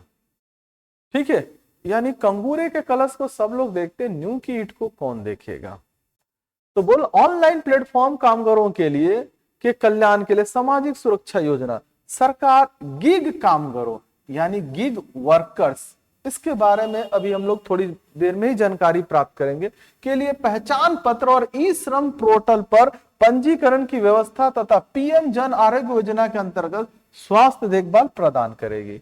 यानी जो गिग वर्कर्स हैं उनको पहचान पत्र दिया जाएगा, उनकी एक पहचान होगी और ई श्रम पोर्टल पर उनका रजिस्ट्रेशन होगा और पीएम जन आरोग्य योजना मतलब उनका हेल्थ कार्ड, हेल्थ स्कीम के अंदर उनको स्वास्थ्य देखभाल प्रदान करेगी। अब आपके मन में चल रहा होगा कि ये गिग वर्कर्स क्या है। तो ऑनलाइन कंपनियों के साथ डिलीवरी से जुड़े कार्य करने वाले कर्मचारी गिग वर्कर कहलाते हैं। मतलब हम बैठे बैठे घर पे खाना ऑर्डर कर देते हैं, हम बैठे बैठे ऑनलाइन शॉपिंग कर देते हैं। तो ये जो डिलीवरी बॉय होते हैं, जो सब समय कंपनी के प्रोडक्ट को हमारे पास पहुंचाते हैं, तो ऐसे व्यक्ति को हम लोग कहते हैं गिग वर्कर्स। ऐसे कर्मचारियों को गिग वर्कर्स कहते हैं। इन्हीं गिग वर्कर्स को पहचान पत्र देने की सुविधा उनको ई श्रम पोर्टल पर सरकार द्वारा चलाया गया एक ई श्रम पोर्टल होता है, जिसके माध्यम से उनको कुछ कंपनसेट मिलता है, कुछ उनको योजना के लाभ मिलता है और पीएम जन आरोग्य योजना के तहत उनको स्वास्थ्य हेल्थ स्कीम मिलेगा। ये ऑनलाइन कंपनियों के लिए काफी महत्वपूर्ण होते हैं। प्रत्येक कारोबार में कुछ काम ऐसे होते हैं जिनको अस्थायी कर्मचारी के बजाय गैर अस्थायी कर्मचारियों से कराया जाता है और ऐसे ही कर्मचारी को क्या कहा जाता है, गिग वर्कर। जो कर्मचारी ऑफिस में बैठकर काम करते हैं वो लगभग अस्थायी कर्मचारी होते हैं। उनकी सारी सुविधाएं ठीक है उनकी कंपनियां मुहैया कराती हैं, लेकिन जो ऑनलाइन डिलीवरी वाले कार्य करते हैं उनको कई जगहों पर तुच्छ नजर से देखा जाता है, हे दृष्टि से देखा जाता, उनकी कोई पहचान नहीं होती है, उनको समाज में रुतबा नहीं दी जाती है। तो वो सामाजिक और आर्थिक स्थिति रूप से उभरे हुए नहीं होते, तो उनके लिए सरकार ये चीज कार्यक्रम कल्याण योजना ला रही है। विकास का तीसरा इंजन अर्थव्यवस्था में निवेश। अर्थव्यवस्था में पार्ट 2, पहला था पार्ट 1 में लोगों में निवेश और यह है अर्थव्यवस्था में निवेश। Investment in economy. अवसंरचना यानी इंफ्रास्ट्रक्चर में सरकारी निजी भागीदारी। इंफ्रास्ट्रक्चर में सरकारी निजी भागीदारी। सरकारी निजी भागीदारी में 3 वर्षीय पाइपलाइन परियोजनाओं के लिए अवसंरचना संबंधी मंत्रालय बनाए जाएंगे। राज्यों को भी प्रोत्साहित किया जाएगा। इंफ्रास्ट्रक्चर को बढ़ावा देने के लिए इंफ्रास्ट्रक्चर में सड़कें बनाना, ब्रिज बनाना, जगह जगह पर फ्लाईओवर ब्रिज बनाना, जगह जगह पर तरह तरह के कार्य कराना, ठीक है, ड्रेन वगैरह बनाना, स्वेज वगैरह बनाना, ये सब इंफ्रास्ट्रक्चर का ही हिस्सा होता है। पर्यावरण को सुंदर करना। तो इस इंफ्रास्ट्रक्चर में 3 वर्षीय परियोजना गवर्नमेंट ने तैयार की है, 3 वर्षीय परियोजना, और इस परियोजना में राज्यों को भी प्रोत्साहित किया जाएगा कि आप इसमें शामिल हो। यानी कुछ पैसा, कुछ परसेंटेज केंद्र सरकार का रहेगा, कुछ परसेंटेज राज्य सरकार रहेगा। ओवरऑल ये काम राज्य के अंदर ही होगा, इसलिए केंद्र सरकार का भी योगदान रहेगा और स्टेट गवर्नमेंट का भी योगदान रहेगा। अगला, अवसंरचना के लिए राज्यों को सहायता। सुधारों के लिए पूंजी व्यय और प्रोत्साहन के लिए राज्यों को 50 वर्ष के ब्याज मुक्त ऋण के लिए 1.5 लाख करोड़ रुपए के आवंटन का प्रस्ताव। राज्यों के लिए एक बेहतरीन प्रस्ताव है कि 50 वर्ष के अंदर आपको ब्याज मुक्त ऋण दिया जाएगा 1.5 लाख करोड़ रुपए का। यानी आपको जो पैसा दिया जाएगा, ये पैसा आप हमसे उधार ले सकते हैं 50 वर्ष के लिए, और 50 वर्ष तक आपसे किसी प्रकार का उस पर ऋण नहीं लिया, ब्याज नहीं लिया जाएगा। बस ये केवल ऋण रहेगा, आपको प्रिंसिपल राशि ही लौटानी होगी, और ये कितनी राशि होगी? 1.5 लाख करोड़ रुपए। इससे आप अपने राज्यों के अंदर इंफ्रास्ट्रक्चर को डेवलप कर सकते हैं। ये प्रत्येक राज्यों के लिए है। अगला, परिसंपत्ति मौद्रीकरण योजना, एसेट मोनेटाइजेशन प्लान। घोषित की गई परियोजनाओं में 10 लाख करोड़ रुपए की पूंजी के लिए 2025 से 2030 के लिए दूसरी योजना। बोल रहा है कि जो भी परियोजना घोषित की गई है उसमें 10 लाख करोड़ रुपए की पूंजी के लिए, 10 लाख करोड़ रुपए पूंजी के लिए 2025 से 30 तक दूसरी योजना लाई जा रही है। तो यहां से एक प्रश्न बनेगा, एसेट मोनेटाइजेशन प्लान कितने रुपए के लिए है? तो 10 लाख करोड़ रुपए के लिए है। कब से कब तक लागू रहेगी? 2025 से लेकर 2030 तक। इसके पहले ये 2021 से लेकर 2025 तक लागू थी। नेक्स्ट, जल जीवन मिशन, बढ़े हुए कुल आवंटन के साथ मिशन को 2028 तक बढ़ाया गया। पहले मिशन 2025 तक था, अब इसको 2028 तक बढ़ाया गया। पूछा जा सकता है कि जल जीवन मिशन को, जहां थोड़ी सी की आवश्यकता मैं थोड़ा सा ही लाया हूं, जहां डिटेल्स की आवश्यकता मैं डिटेल्स लाया हूं, अन्यथा यह काफी लंबा हो जाएगा। जल जीवन मिशन को कब तक बढ़ाकर कब तक, किस वर्ष तक किया गया? उत्तर हो जाएगा 2028 तक। अगला, शहरी चुनौती कोष, 1 लाख करोड़ रुपए के शहरी चुनौती कोष की घोषणा, जिसे 2025-26 के लिए 10,000 करोड़ रुपए के आवंटन के प्रस्ताव के साथ वृद्धि केंद्रों के रूप में शहरों का संरचना, पुनर्विकास और जल स्वच्छता के लिए प्रस्ताव लागू करने के लिए उपयोग किया जाएगा। बोला जा रहा है कि शहरी चुनौती कोष के माध्यम से शहर का विकास, उसके अंदर रचनात्मक पुनर्विकास यानी इंफ्रास्ट्रक्चर डेवलपमेंट, जल और उसकी शुद्धता, उसकी स्वच्छता के लिए, यानी विशेष रूप से शहरों की संरचना का पुनर्विकास, यानी जो शहर डेवलप्ड है और उनको डेवलप भी किया जा सकता है, जो डेवलप नहीं है तो उनको तो डेवलप करने की आवश्यकता है ही, लेकिन जो डेवलप्ड है वो भी और डेवलप्ड होने के लिए जल और स्वच्छता के लिए कुल 1 लाख करोड़ रुपए का सरकार निवेश करने जा रही है। लेकिन 2025-26 के लिए ये 10,000 करोड़ रुपए का निवेश करेगी। शुरुआती स्तर में यानी पहले साल, अपनी योजना के पहले साल ये 10,000 करोड़ रुपए का निवेश करेगी, लेकिन अगले 5 साल में ये कुल 1 लाख करोड़ रुपयों का निवेश होगा। अगला, विकसित भारत के लिए परमाणु ऊर्जा मिशन। परमाणु ऊर्जा मिशन, परमाणु ऊर्जा मिशन हमारे लिए बेहद जरूरी है, विशेषकर थर्मल पावर इलेक्ट्रिसिटी के लिए, थर्मल पावर प्लांट्स के लिए। परमाणु ऊर्जा अधिनियम एटॉमिक एनर्जी एक्ट और नागरिक दायित्व परमाणु क्षति अधिनियम civil liability nuclear damage act में संशोधन का प्रस्ताव। गवर्नमेंट ने अपने लिए, ठीक है, एटॉमिक एनर्जी एक्ट और civil liability nuclear damage act में संशोधन का प्रस्ताव लाने जा रही है।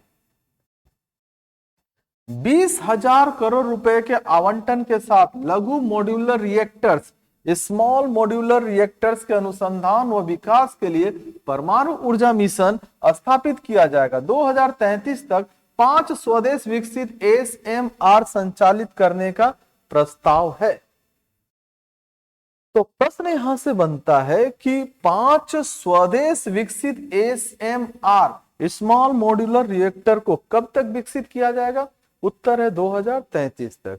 और ठीक इसका उल्टा 2033 तक कितने SMR को विकसित किया जाएगा? उत्तर हो जाएगा 5। न्यूक्लियर प्लांट्स के लिए बहुत जरूरी होते हैं, जहां से हमें एटॉमिक एनर्जी की प्राप्ति होती है, जहां से विद्युत की प्राप्ति होती है। और इसमें कितने रुपए का निवेश किया जाएगा? 20,000 करोड़ रुपए का।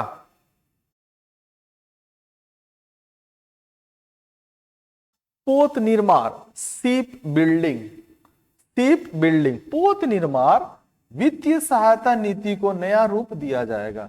पहले से ही पोत निर्माण वित्तीय सहायता नीति चल रही है, अब इसको नया रूप दिया जाएगा। निर्दिष्ट आकार से अधिक विशालकाय पोतों को संरचना सुसंगत master list, infrastructure harmonise master list में शामिल किया जाएगा। जो जहाज काफी ज्यादा बड़े हैं, निर्दिष्ट आकार से अधिक विशालकाय, ऐसे पोतों को इंफ्रास्ट्रक्चर में सुसंगत मास्टर लिस्ट यानी इंफ्रास्ट्रक्चर हार्मोनाइज्ड मास्टर लिस्ट में शामिल किया जाएगा। जैसे जो कंपनियां बड़ी कंपनियां थी तो पहले उनको नवरत्न में शामिल किया गया, फिर उनको महानवरत्न में शामिल किया गया, ऐसे ही इनके लिए प्लान लाया गया IHML list, infrastructure harmonised master list में शामिल किया जाएगा। ये देश के शान होंगे, जैसे INS विराट, INS विक्रांत, ऐसे जो पोत होते हैं। समुद्री विकास कोष 25,000 करोड़ रुपए के आवंटन के साथ समुद्री विकास कोष की स्थापना का प्रस्ताव। तो समुद्री विकास कोष के लिए कितने रुपए के आवंटन की जा रही है? 25,000 करोड़। इसमें सरकार का योगदान 49% होगा। शेष योगदान बंदरगाहों और निजी क्षेत्रों को करना होगा। यानी समुद्री विकास में एक समुद्र सीमा आती है, समुद्र किनारा आता है, समुद्र का बंदरगाह आता है जहां, ठीक है। तो ऐसे को विकास करने के लिए 25,000 करोड़ रुपया का आवंटन दिया जा रहा है और इसमें 49% ये केंद्र सरकार का योगदान होगा, बाकी के 51% वहां के बंदरगाह निजी क्षेत्रों को करना होगा, यानी प्राइवेट सेक्टर्स को करना होगा। अगला, उड़ान क्षेत्रीय संपर्क स्कीम। उड़ान, समुद्र हो गया, उड़ान के तरफ आते यानी एयरलाइंस के तरफ। अगले 10 वर्ष में 120 नए गंतव्य और 4 करोड़ यात्रियों को लाने ले जाने के लिए क्षेत्रीय संपर्क बढ़ाने की संशोधित उड़ान स्कीम की घोषणा। अगले 10 वर्ष में 120 नए गंतव्य यानी 120 ऐसे जगहों को चुना जाएगा जहां पर उड़ान फिर से भरी जा सकती है और 4 करोड़ यात्रियों को लाने ले जाने के लिए क्षेत्रीय संपर्क बढ़ाने की संशोधित उड़ान स्कीम की घोषणा। पर्वतीय आकांक्षी और उत्तर पूर्व क्षेत्र के जिलों में हेलीपैड और छोटे हवाई अड्डों को भी समर्थन दिया जाएगा। ऐसा देखा गया था कि शहरी विकासकरण के क्षेत्र में हवाई जहाजों को, बड़े बड़े शहरों को बड़ा महत्व दिया जाता है, लेकिन छोटे और पर्वतीय क्षेत्र को यह महत्व नहीं दिया जाता। तो ऐसे के लिए उत्तर पूर्व विशेषकर नॉर्थ ईस्ट क्षेत्र के जिलों में हेलीपैड और छोटे हवाई अड्डों को भी समर्थन दिया जाएगा।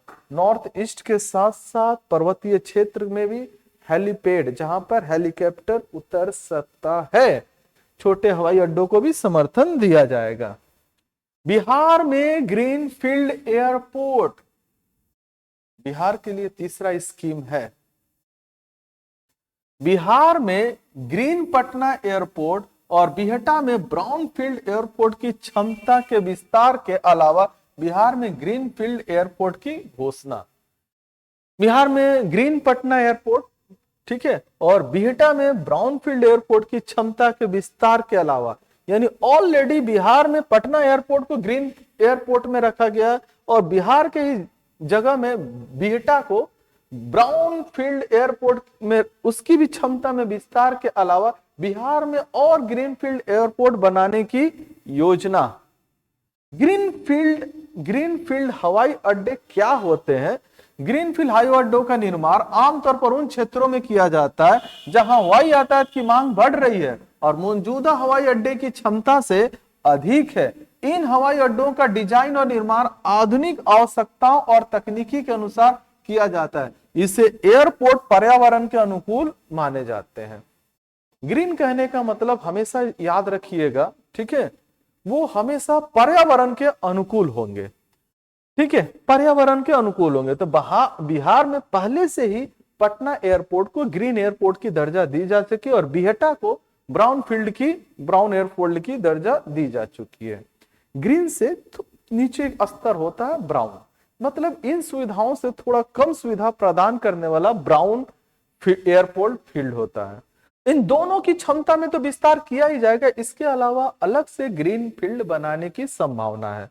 ग्रीन फील्ड का मुख्य काम जहां पर हवाई अड्डे में ज्यादा भीड़ होने लगे उन क्षमता को कम करना होगा, यानी अलग से एक ऐसे जगह पर एयरपोर्ट बनाने की आवश्यकता होगी जहां उनके भीड़ को, उनके रश को अपने पास लाया जा सके और ये काफी इको फ्रेंडली होते हैं, पर्यावरण के अनुकूल होते हैं। अगला, मिथिलांचल में पश्चिमी कोसी नहर योजना।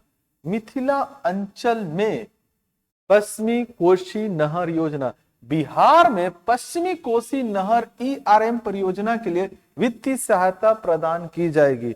यह बिहार को चौथा सौगात। बिहार को कोसी नदी का शोक कहा जाता है, यानी वहां पर कोसी नदी हमेशा बाढ़ लाते रहते हैं, जिससे बिहार उस जगह पर काफी प्राकृतिक आपदाओं से गुजरता है। तो ऐसी आपदाओं से निपटने के लिए मिथिला पश्चिमी कोसी नहर परियोजना की शुरुआत की जाएगी। पश्चिमी कोसी ERM परियोजना के लिए वित्तीय सहायता प्रदान की जाएगी। अगला पॉइंट है स्वामी फंड 2। आप इसको 2.0 से भी बता सकते हैं, यानी इसका पार्ट 2। सरकार बैंकों और निजी निवेशकों के योगदान के साथ 1 लाख और आवासीय इकाइयों को पूरा करने के कार्य में तेजी करने के उद्देश्य से 15,000 करोड़ रुपए का कोष बनाने की घोषणा। मतलब 1 लाख और आवासीय इकाइयों को बनाएगी।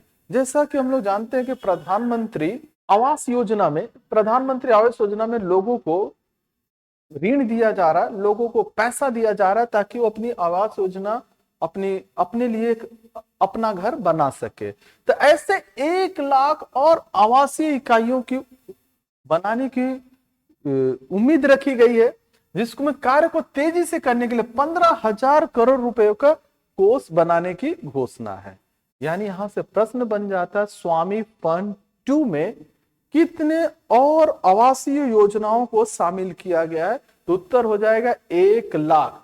और इसके फंड में कितने रुपए लाए जा रहे हैं निवेश के रूप में? 15,000 करोड़ रुपए, 15,000 करोड़। अगला पॉइंट है रोजगार आधारित वृद्धि के लिए पर्यटन। चुनौती मोड के जरिए राज्यों की भागीदारी से देश में 50 शीर्ष पर्यटन स्थलों को विकसित किया जाएगा। रोजगार आधारित वृद्धि के लिए पर्यटन भी रोजगार के साधन होते हैं। लेकिन इसमें बहुत बड़ी चुनौती देखने को मिलती है। इसलिए केंद्र सरकार राज्यों के सहयोग से 50 शीर्ष पर्यटन स्थलों को विकसित करने जा रही है, जिसमें राज्य की भागीदारी अत्यंत आवश्यक है। तो यहां प्रश्न बनता है कि कितने शीर्ष पर्यटन स्थलों को शामिल किया गया है, तो उत्तर हो जाएगा 50। विकास का तीसरा इंजन नवाचार में निवेश। पहला क्या था? लोगों में निवेश। दूसरा क्या था? आर्थिक में निवेश। और तीसरा नवाचार में निवेश, यानी investment in innovation, newly idea, नए विचारों में निवेश करने जा रही है। अनुसंधान, विकास और नवाचार, यानी रिसर्च डेवलपमेंट एंड इनोवेशन। पिछले वर्ष जुलाई के बजट में घोषित निजी क्षेत्र संचालित अनुसंधान, विकास और नवाचार, रिसर्च डेवलपमेंट एंड इनोवेशन पहल को लागू करने के लिए 20,000 करोड़ रुपए आवंटित किए जाएंगे। जैसे कि ये स्कीम पिछले वर्ष ही जुलाई के महीने में इंटरिम बजट में लागू किया गया था, घोषित किया गया था। पिछले वर्ष सरकार बनी थी तो सरकार ने अपना इंटरिम बजट पेश किया था और उसी समय उसने अनुसंधान, विकास और नवाचार वाली बात उठाई थी। तो इस बार उसमें 20,000 करोड़ रुपए आवंटित किए जाने का लक्ष्य रखा है। 20,000 करोड़ रुपए। अगला, deep tech fund of funds. Deep tech fund of funds, पहले मैं आपको ठीक है बता दूं डीप टेक होता क्या है। डीप टेक का मतलब होता है डीप टेक्नोलॉजी, जिसको हम लोग शॉर्ट में बोलते हैं डीप टेक। डीप टेक का मतलब होता है डीप टेक्नोलॉजी, यानी डीप टेक या हार्ड टेक संगठन का एक वर्गीकरण है या अधिक आमतौर पर स्टार्टअप कंपनी है जिसका उद्देश्य प्राप्त वैज्ञानिक या इंजीनियरिंग चुनौतियों के आधार पर प्रौद्योगिकी समाधान प्रदान करना है। यानी ऐसी टेक्नोलॉजी कंपनी है कि जिसको जो टेक्नोलॉजी के क्षेत्र में यानी विज्ञान के क्षेत्र में जो कोई भी इंजीनियरिंग के क्षेत्र में चुनौतियां आ रही है उनका समाधान यानी टेक्निकल सॉल्यूशन प्रदान करना होता है। सीधे से बोल सकते हैं टेक्निकल इंजीनियरिंग सॉल्यूशन प्रोवाइड कराते हैं। अगली पीढ़ी के स्टार्टअप को प्रोत्साहन के लिए deep tech fund of funds की संभावना तलाशी जाएगी। यानी नेक्स्ट जनरेशन स्टार्टअप, अभी जो स्टार्टअप चल रहा है ठीक है, ये फर्स्ट जनरेशन, इसके बाद जो सेकेंड जनरेशन आएगा तो उनको फंड प्रोवाइड करने के लिए डीप टेक के माध्यम से ठीक है ना, deep tech fund of funds की भावना तलाशी जा रही है।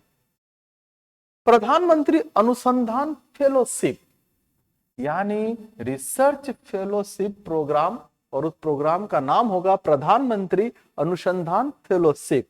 बढ़ी हुई वित्तीय सहायता के साथ आईआईटी और आईआईएस में प्रौद्योगिकी अनुसंधान यानी टेक्नोलॉजिकल रिसर्च के लिए 10,000 फेलोशिप दिए जाएंगे।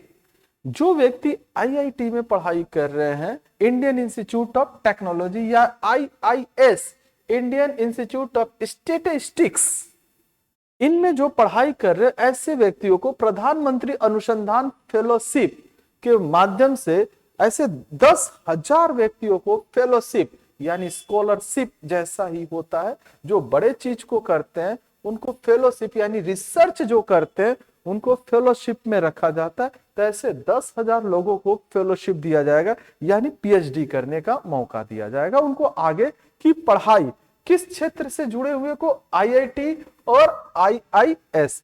फसल जर्म प्लाज्म के लिए जीन बैंक, भावी खाद्य और पोषण सुरक्षा के लिए 10 लाख जर्म प्लाज्म लाइंस के साथ दूसरा जीन बैंक स्थापित किया जाएगा। जीन बैंक का मुख्य काम जो होता है वो फसलों की गुणवत्ता को बढ़ाने वाले ऐसे जीन को संयोजित कर रखता है कि जिसके माध्यम से फसल की गुणवत्ता बढ़ जाएगी। जो फसल की गुणवत्ता रिसर्च के पश्चात बढ़ जाती है तो उनका जीन तैयार करके उनको जीन बैंक में रखा जाता है। और ये केंद्र सरकार 10 लाख जर्म प्लाज्म लाइंस के साथ एक दूसरा जीन बैंक स्थापित करने जा रही है, जिसके माध्यम से भावी खाद्य और पोषण सुरक्षा को वृद्धि मिलेगी। लेकिन ये कहां पर अभी करने जा रही है इसका उन्होंने घोषणा नहीं किया है। ज्ञान भारतम मिशन, ज्ञान भारतम मिशन शैक्षिक संस्थानों, संग्रहालय और निजी संग्रहकर्ताओं के साथ पांडुलिपि विकसित विरासत के सर्वेक्षण, प्रलेखन और संरक्षण के लिए ज्ञान भारतम मिशन बनाने का प्रस्ताव। इसके तहत 1 करोड़ से अधिक पांडुलिपियों शामिल की जाएगी। जैसा कि हम लोग जानते हैं कि हमारा देश सदैव विश्व गुरु बनने की तरफ पहले से ही विश्व गुरु था, पहले से ही विश्व गुरु था। कुछ ऐसी घटनाएं हुई जिसकी वजह से हमारा देश पिछड़ता गया, लेकिन शिक्षा के संस्थान में हम एक समय ऐसा था कि विश्व गुरु थे। हमारा नालंदा विश्वविद्यालय, तक्षशिला विश्वविद्यालय, जिसमें तरह तरह के लोग, विश्व के लोग आते थे अध्ययन के लिए। तो ऐसे ही शिक्षण संस्थानों, संग्रहालय और निजी संग्रहकर्ताओं के साथ पांडुलिपि विरासत के सर्वेक्षण, प्रलेखन और संरक्षण के लिए ज्ञान भारतम मिशन बनाने का प्रस्ताव लाया गया। इसके तहत 1 करोड़ से अधिक पांडुलिपियां शामिल की जाएगी। यानी हैंड, जो भी पहले से जो ओरिजिनल वर्जन है, जो हैंड रिटेन है, उनको हम लोग पांडुलिपि कहते हैं, जिसमें से 1 करोड़ से अधिक पांडुलिपियों को इसमें शामिल किया जाएगा। विकास का चतुर्थ इंजन निर्यात, एक्सपोर्ट। तो विकास का 3 इंजन हो गया, ठीक है। अब ये विकास का चौथा और अंतिम इंजन होगा निर्यात यानी export. Bharat trade net, Bharat trade net व्यापार प्रलेखन और वित्त पोषण समाधानों यानी business documents and funding solution के लिए संयुक्त मंच के रूप में अंतरराष्ट्रीय व्यापार के लिए भारत ट्रेड नेट, जिसको शॉर्ट में BTN, भारत ट्रेड नेट स्थापित किया जाएगा। देखा जा रहा है कि व्यापार प्रलेखन और वित्तीय पोषण समाधानों, जैसे कोई भी बिजनेस करना बड़ा मुश्किल होता है, उसके लिए बड़ा सारे डॉक्यूमेंटेशन की आवश्यकता होती है और सॉल्यूशन फंड्स की आवश्यकता होती है। इन सभी का समाधान के लिए अंतरराष्ट्रीय व्यापार के लिए भारतीय ट्रेड नेट BTN स्थापित किया जाएगा, जो इन सभी चीजों में होने वाली दुविधाओं को, असुविधाओं को ठीक करेगा। GCC के लिए राष्ट्रीय रूपरेखा। GCC का मतलब होता है ग्लोबल कॉम्पिटेंस सेंटर।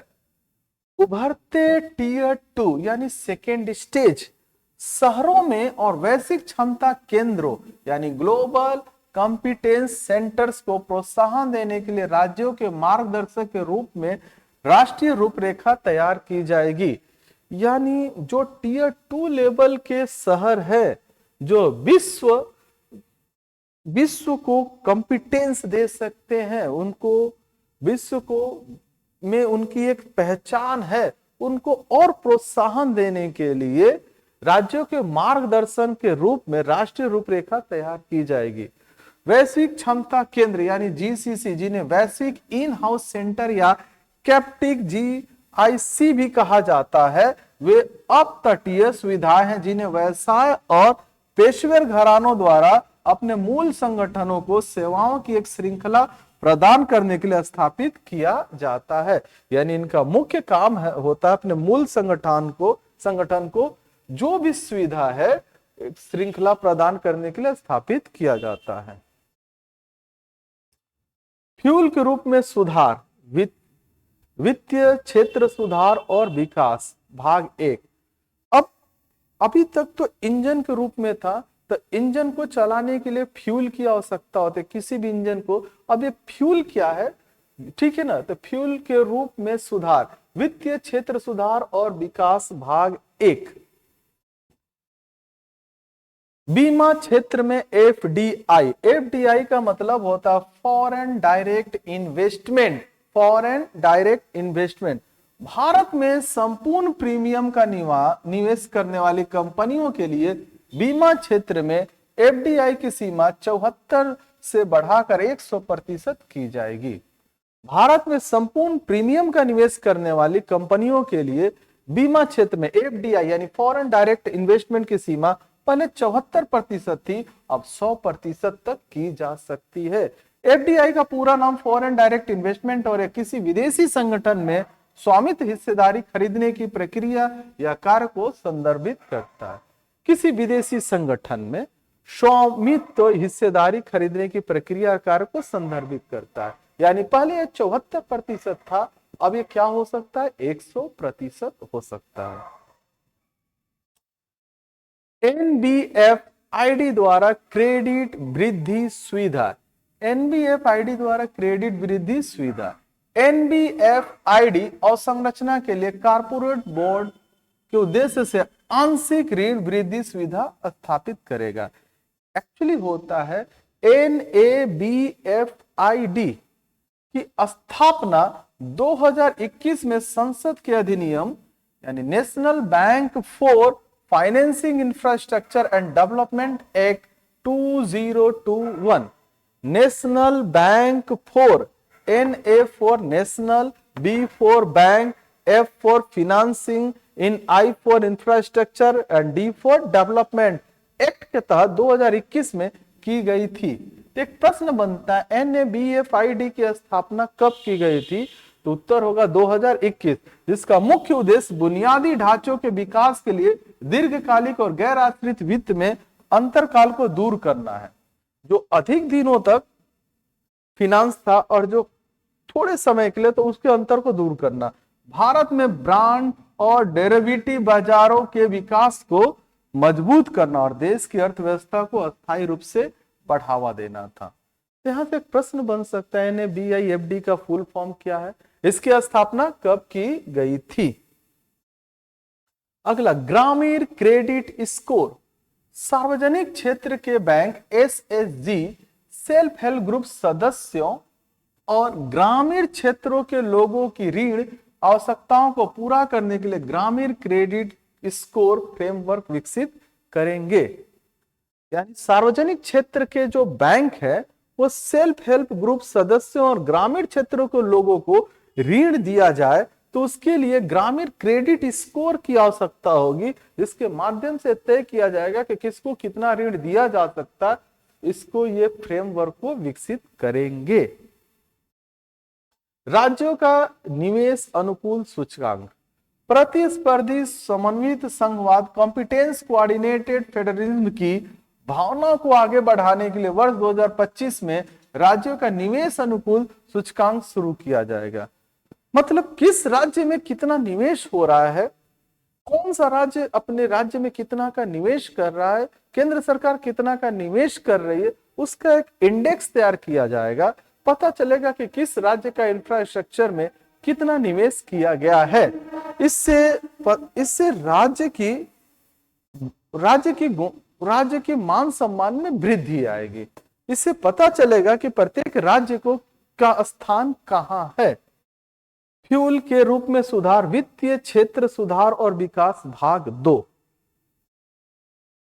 प्रत्यक्ष कर, डायरेक्ट टैक्स। पहले जान लेंगे कि डायरेक्ट टैक्स होता क्या है।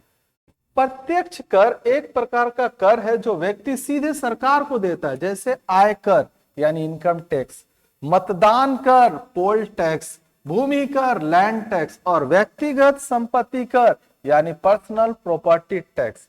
यानी जो टैक्स हम लोग डायरेक्ट सरकार को देते हैं उसको हम लोग डायरेक्ट टैक्स कहते हैं, डायरेक्ट टैक्स। यहां से बहुत सारे प्रश्न बनेंगे, बहुत सारे।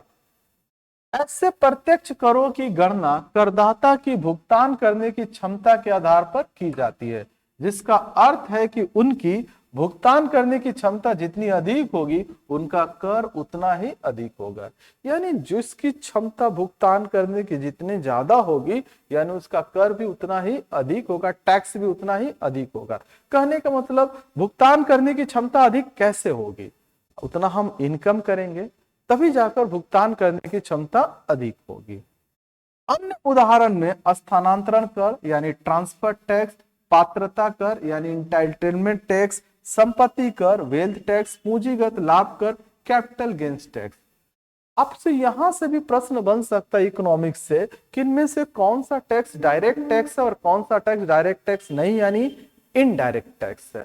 तो ये सारे डायरेक्ट टैक्स के बारे में मैंने आपको बता दिया, तब आगे समझाने में सुविधा होगी। प्रत्यक्ष कर में क्या क्या बात आई है। नई कर व्यवस्था के अंतर्गत 12 लाख रुपए तक की आय अर्थात विशिष्ट दर जैसे पूंजीगत लाभ को छोड़कर 1 लाख रुपए प्रति माह की औसत आय पर कोई आयकर देन नहीं होगा। यानी आपके पास कोई विशिष्ट लाभ का साधन नहीं है।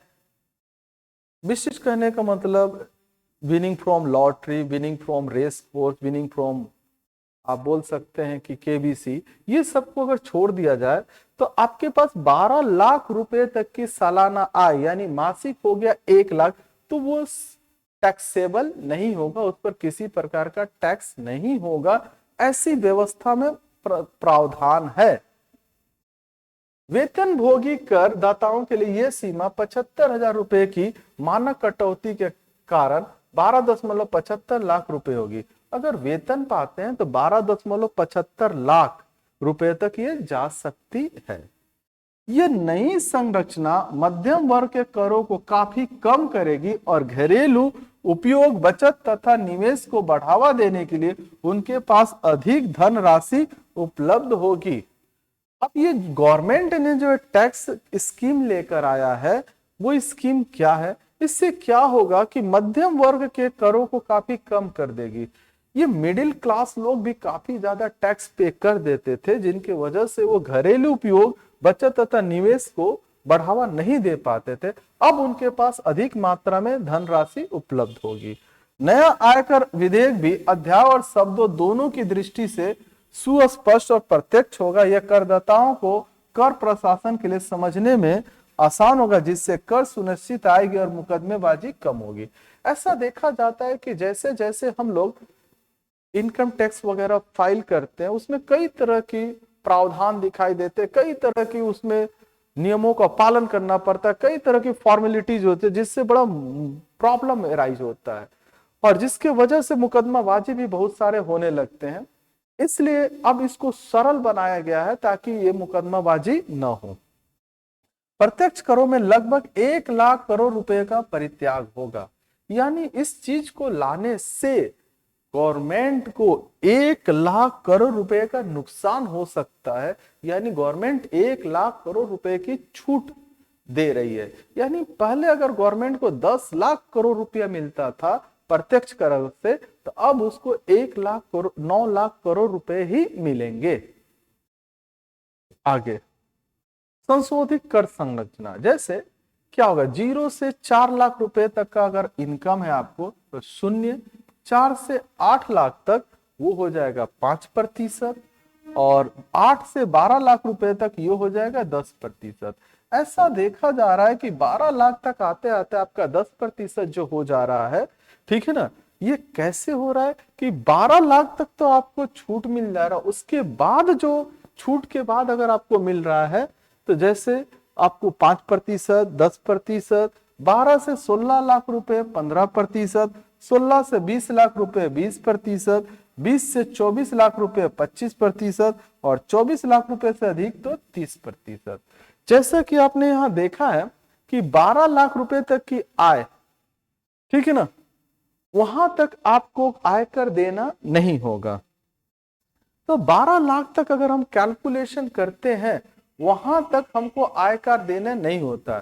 उसके ऊपर जहां आय होता है तो वो स्लैब यहां से शुरू होता है, यानी 12 से 16 सीधे 15% आपको टैक्स देना होगा। यहां तक आपको 10% देना पड़ सकता था, लेकिन 12 लाख तक आपको कुछ देने की आवश्यकता नहीं है। गवर्नमेंट ने ऐसा प्रावधान लेकर रखा है। नेक्स्ट, टीडीएस टीसीएस को तर्कसंगत बनाना। टीडीएस की दरों, पहले मैं आपको टीडीएस और टीसीएस को समझा दूं। टीसीएस और टीडीएस कर क्या है? एक प्रकार के ये भी कर हैं, ठीक है।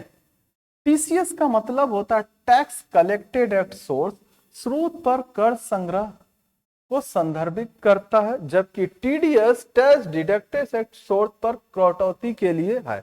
हालांकि ये कर नहीं है, ये एक दायित्व है जो भुगतान के समय काटे जाते हैं या अधिक प्राप्त होते हैं और आयकर विभाग को जमा किए जाते हैं। मतलब अगर बैंकों में आपका पैसा है, उस पर इंटरेस्ट आपको प्राप्त हो रहा है और इंटरेस्ट निश्चित राशि से ज्यादा प्राप्त हो रहा है तो आपको सरकार को यह चीज बताना पड़ेगा, अन्यथा बैंक इसे टीडीएस के रूप में या टीसीएस के रूप में काट लेंगे। अब जब आप इनकम टैक्स फाइल करेंगे तो आप इनकम टैक्स डिपार्टमेंट को बता रहे हैं कि मेरा इतना रुपया क्या था, कहां से आया था, किस वजह से आया था, इस वजह से मेरा इंटरेस्ट ज्यादा हो गया, तो टीडीएस नहीं काटा जाए क्योंकि मैंने आईटी फाइल जमा कर दिया है, नहीं तो बैंक टीडीएस या टीसीएस काट सकती है। यानी एक होता है टैक्स कलेक्टेड एट सोर्स और एक होता है टैक्स डिडक्टेड एट सोर्स, दोनों एक ही जैसे होते हैं। अब टीडीएस या टीसीएस को तर्कसंगत बनाना, टीडीएस की दरों और सीमाओं की संख्या कम कर उसे तर्कसंगत बनाना। वरिष्ठ नागरिकों के लिए ब्याज पर कटौती की सीमा 50,000 रुपए से 2 गुनी बढ़ाकर 1 लाख रुपए की जा रही है। वरिष्ठ नागरिकों के लिए ब्याज पर कटौती की सीमा 50,000 रुपए से 2 गुनी बढ़ाकर 1 लाख रुपए की जा रही है। इंपॉर्टेंट है। किराए पर टीडीएस के लिए वार्षिक सीमा 2.40 लाख करोड़ रुपए से बढ़ाकर 6 लाख रुपए की गई है। यानी टीडीएस पहले जो 2,40,000 रुपए के पास था अब वो 6 लाख तक कर दी गई है। भारतीय रिजर्व बैंक की उदारीकृत धन प्रेषण स्कीम लिबरलाइज्ड रेमिटेंस स्कीम के अंतर्गत धन प्रेषणों पर टीसीएस की सीमा को 7 लाख रुपए से बढ़ाकर 10 लाख रुपए कर दी गई है। ठीक है, जैसे एक आम आदमी टीडीएस देता है, कंपनी टीसीएस देता है, वैसी स्थिति में उन लोगों को 7 लाख से बढ़ाकर 10 लाख कर दी गई है। उच्च टीडीएस कटौती के प्रावधान केवल गैर पैन मामलों पर ही लागू होंगे, यानी जिनके पास पैन कार्ड नहीं है, परमानेंट अकाउंट नंबर, उनके लिए हाई टीडीएस काटा जाएगा। विवरणी दाखिल करने की नियत तारीख तक टीसीएस के भुगतान में विलंब को गैर आपराधिक घोषित करने का प्रावधान। पहले क्या था कि अगर आप सही समय के अंदर टीसीएस दाखिल नहीं करते तो ये आपराधिक मामले में गिना जाता था, अब इसे गैर आपराधिक रखा जाएगा। आपको इंटीमेशन दिया जाएगा कि आप जल्द से जल्द जमा करते।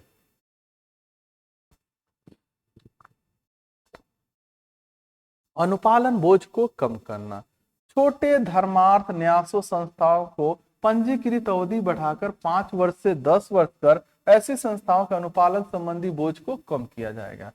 होता क्या था, छोटे छोटे संस्थाएं जो थे उनके लिए रजिस्ट्रेशन 5 वर्षों तक भी वैलिड रहता था, जिनको फिर 5 वर्षों के बाद फिर से रिन्यूअल की आवश्यकता थी। अब उनको ये 5 वर्ष से बढ़ाकर 10 वर्ष कर दिया गया है।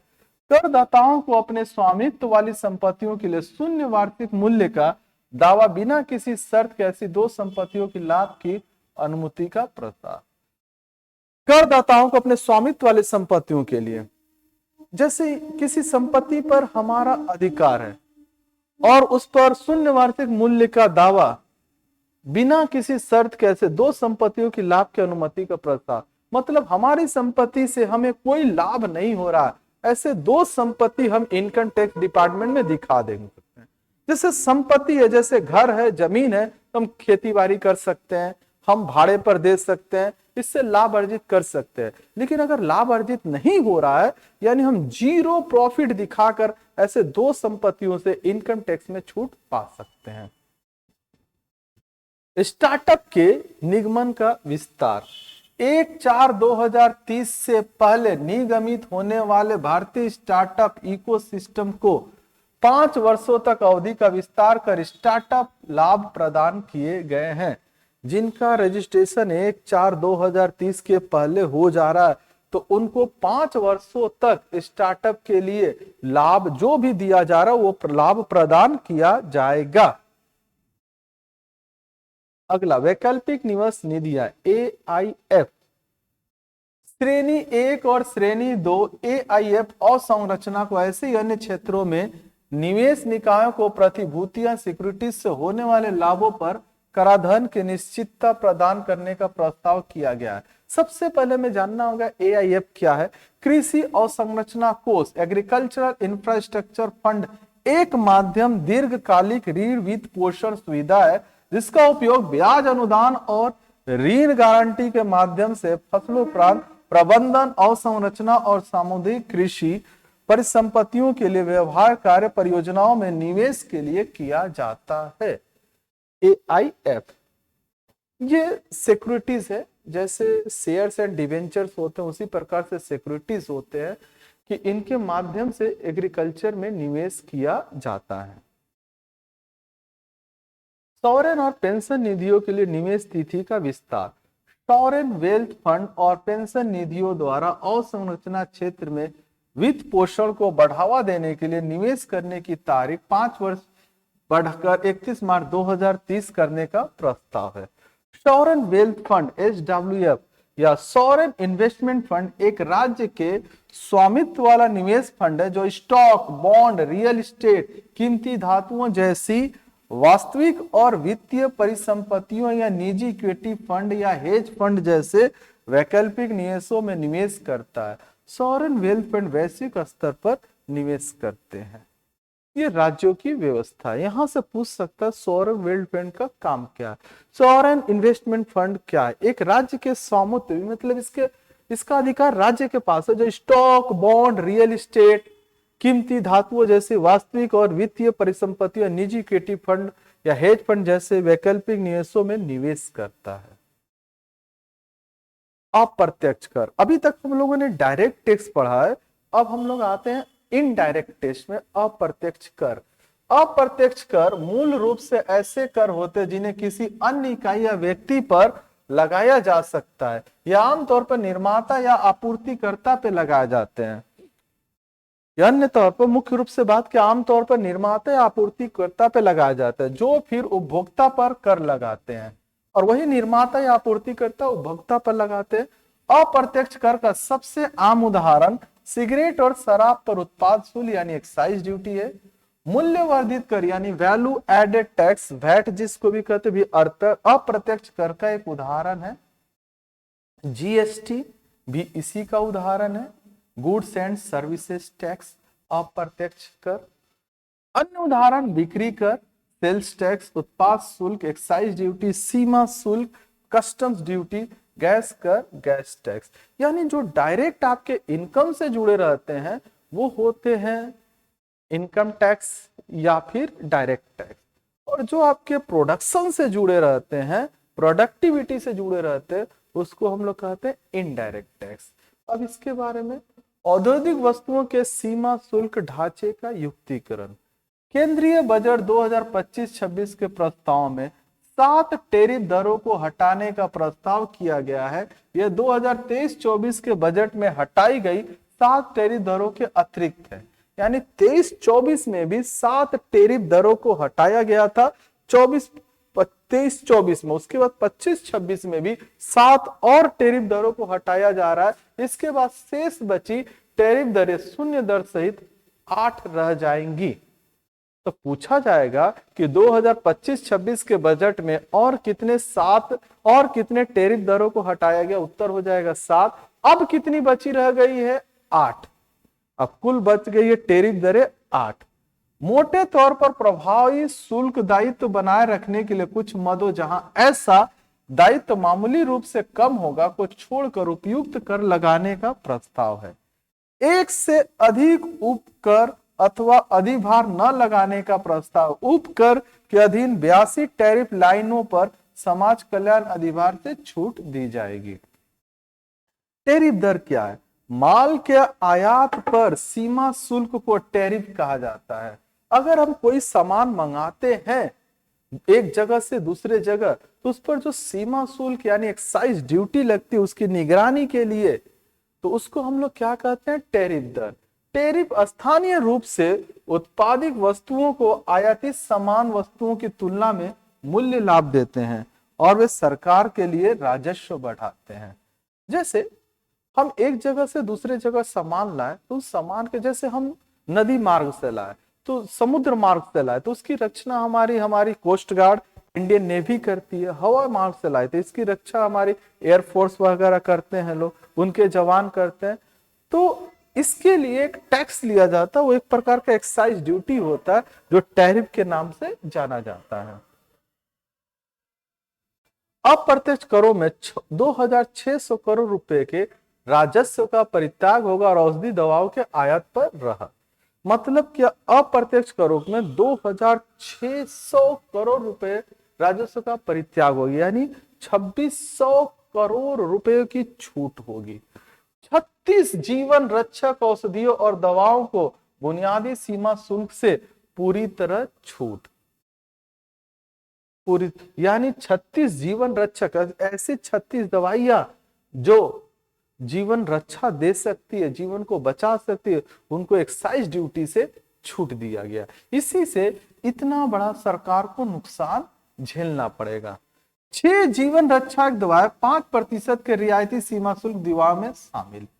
6 जीवन रक्षक दवाएं ऐसे हैं जिनके ऊपर मात्र 5%, ठीक है ना, सीमा शुल्क ही लिया जाएगा। औषध कंपनियों द्वारा चलाए जाने वाले रोगी सहायता कार्यक्रमों के अंतर्गत विशिष्ट औषधियां और दवाएं बुनियादी सीमा शुल्क से पूरी तरह मुक्त। कुछ ऐसी भी कंपनियां होती है, मेडिसिन कंपनियां, जो तरह तरह पर रोगियों के लिए सहायता कार्यक्रम चलाती है और उनको औषधियां देती है, बेसिक दवाइयां देती है, जो जरूरी दवाइयां होती है वो देती है, उनके ऊपर पूरी तरह से सीमा शुल्क समाप्त। 13 नए रोगी सहायता कार्यक्रमों के साथ ही 37 अन्य दवाओं को इसमें शामिल करने का प्रस्ताव। 13 रोगी सहायता केंद्र बनाए जाएंगे, जिसमें 37 अन्य दवाओं को और शामिल किया जाएगा, जिसके ऊपर सीमा शुल्क नहीं लिया जाएगा। यह बहुत बड़ा कदम है, जिसके वजह से 2600 करोड़ रुपए को नुकसान होने वाला है। घरेलू विनिर्माण और मूल्यवर्धन को सहायता इलेक्ट्रॉनिक वस्तुएं, बहुत अच्छी चीज है। इंटरैक्टिव फ्लैट पैनल डिस्प्ले, यानी डिजिटल बोर्ड, यानी जिस चीज से मैं आपको पढ़ा रहा हूं, मैं आपके पास पहुंच रहा हूं, इंटरैक्टिव फ्लैट पैनल डिस्प्ले बुनियादी सीमा शुल्क 10% से बढ़कर 20% किया गया, यानी अब 10% से बढ़कर 20% हो गया, यानी ये महंगा हो गया। ओपन सेल्स और अन्य घटकों पर बुनियादी सीमा शुल्क घटाकर 5% करने का प्रस्ताव। ओपन सेल्स मतलब जो सेल्स किए जाते थे ओपन, जिनके लिए कोई निगरानी की आवश्यकता नहीं होगी, खास विशेषकर ऑनलाइन, वैसे को बुनियादी सीमा शुल्क घटाकर 5% घटा दिया गया। ओपन सेल्स के अन्य घटकों पर बुनियादी सीमा शुल्क में छूट और बाकी के इसके कंपोनेंट्स पर छूट। घरेलू विनिर्माण और मूल्यवर्धन को सहायता लिथियम आयन बैटरी, इलेक्ट्रिक वाहनों के बैटरी के विनिर्माण के लिए 35 अतिरिक्त पूंजीगत वस्तुओं और मोबाइल फोन के बैटरी विनिर्माण होते 28 अतिरिक्त पूंजीगत वस्तुओं पर छूट। होता क्या है, सरकार इलेक्ट्रॉनिक गुड्स को बढ़ावा दे रही है, तो इलेक्ट्रॉनिक गुड्स में जैसे हमारे टोटो में ये देखिएगा, या फिर मोबाइल में लिथियम बैटरियों का इस्तेमाल होता है, तो उसके लिए 35 अतिरिक्त पूंजीगत वस्तुएं, मैंने उससे जुड़े हुए 35 वस्तुएं और मोबाइल से जुड़े हुए 28 अतिरिक्त पूंजीगत वस्तुओं पर छूट। छूट कहने का मतलब उनके सीमा शुल्क पर, ठीक है, छूट, यानी वहां पर वैट को माफ कर दिया गया है। दूरसंचार telecommunications, carrier grade ethernet switch पर बुनियादी सीमा शुल्क 20% से 10% लाया गया। कैरियर ग्रेड ईथरनेट स्विच, पहले उस पर सीमा शुल्क 20% था, अब उस पर 10% लाया गया। तो पहले ये जान लीजिए कैरियर ग्रेड ईथरनेट स्विच क्या है। उच्च गुणवत्ता वाले नेटवर्किंग उपकरण है जिनका उपयोग इंटरनेट और डेटा ट्रैफिक को कुशलतापूर्वक प्रबंधित करने के लिए किया जाता है, यानी इनका इस्तेमाल किया जाता है जिससे इंटरनेट को अच्छे ढंग से चलाया जा सके, डेटा को अच्छी तरह से डाउनलोड किया जा सके, अपलोड किया जा सके, उस पर कुशलतापूर्वक प्रबंधन किया जा सके। ऐसे को कहते हैं कैरियर ग्रेड ईथरनेट स्विच। हस्तशिल्प वस्तुएं, हस्तशिल्प की निर्यात अवधि 6 महीने से बढ़ाकर 1 वर्ष की गई है। आवश्यकता पड़ने पर आगे 3 माह के लिए और बढ़ाई जा सकती है। यानी हाथों से जो किया जाता है, चटाई बुनना, तरह तरह के सामान बुनना, तो ये सब जो चीजें हस्तशिल्प से, ताती साड़ी बुनना, तो इनको निर्यात अवधि 6 महीने से बढ़ाकर अब 1 साल तक किया जा सकता है। जरूरत पड़ने पर 3 महीने और बढ़ाए जा सकते हैं। शुल्क मुक्त वस्तुओं की सूची में 9 और वस्तुएं शामिल की गई है। तो यहां से प्रश्न बनेगा, हस्तशिल्प वस्तुओं का निर्यात सीमा कितनी तय की गई है? तो 1 साल।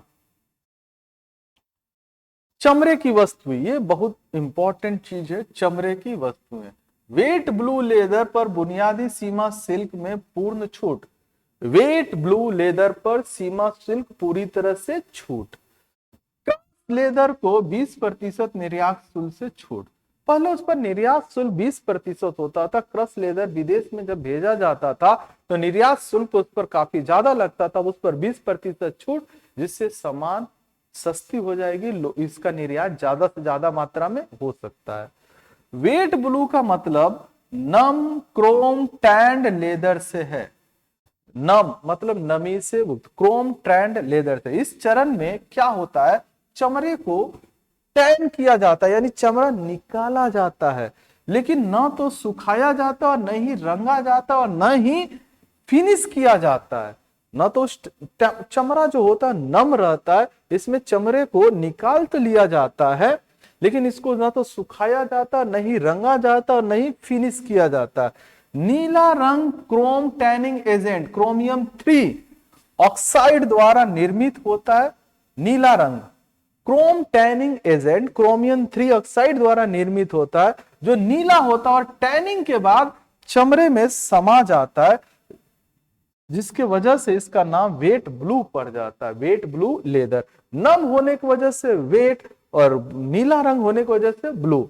जबकि क्रॉसगेन लेदर, जिसको शॉर्ट में क्रश लेदर कहते हैं, अन्य कम गुणवत्ता वाले चमड़ा के उत्पादों जैसे कि नकली लेदर की तुलना में उतनी जल्दी नहीं टूटता, लेकिन यह लंबे समय तक नहीं टिकता।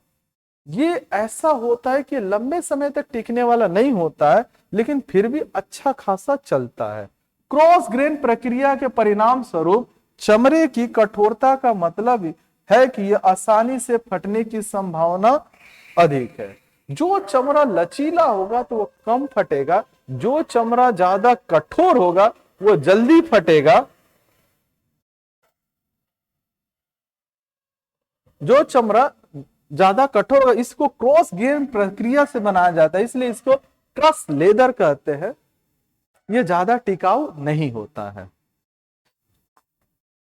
समुद्री उत्पाद marine products, frozen fish paste, surimi और ऐसे उत्पादों के निर्यात पर बुनियादी सीमा शुल्क 30% से घटाकर 5% किया गया। इंपॉर्टेंट है, सुरीमी पर बुनियादी सीमा शुल्क 30% से घटाकर 5% किया गया। मछली और झींगा यानी चिंगड़ी के आहार बनाने के लिए फिश हाइड्रोलिसेट पर बुनियादी सीमा शुल्क 15% से घटाकर 5% किया गया।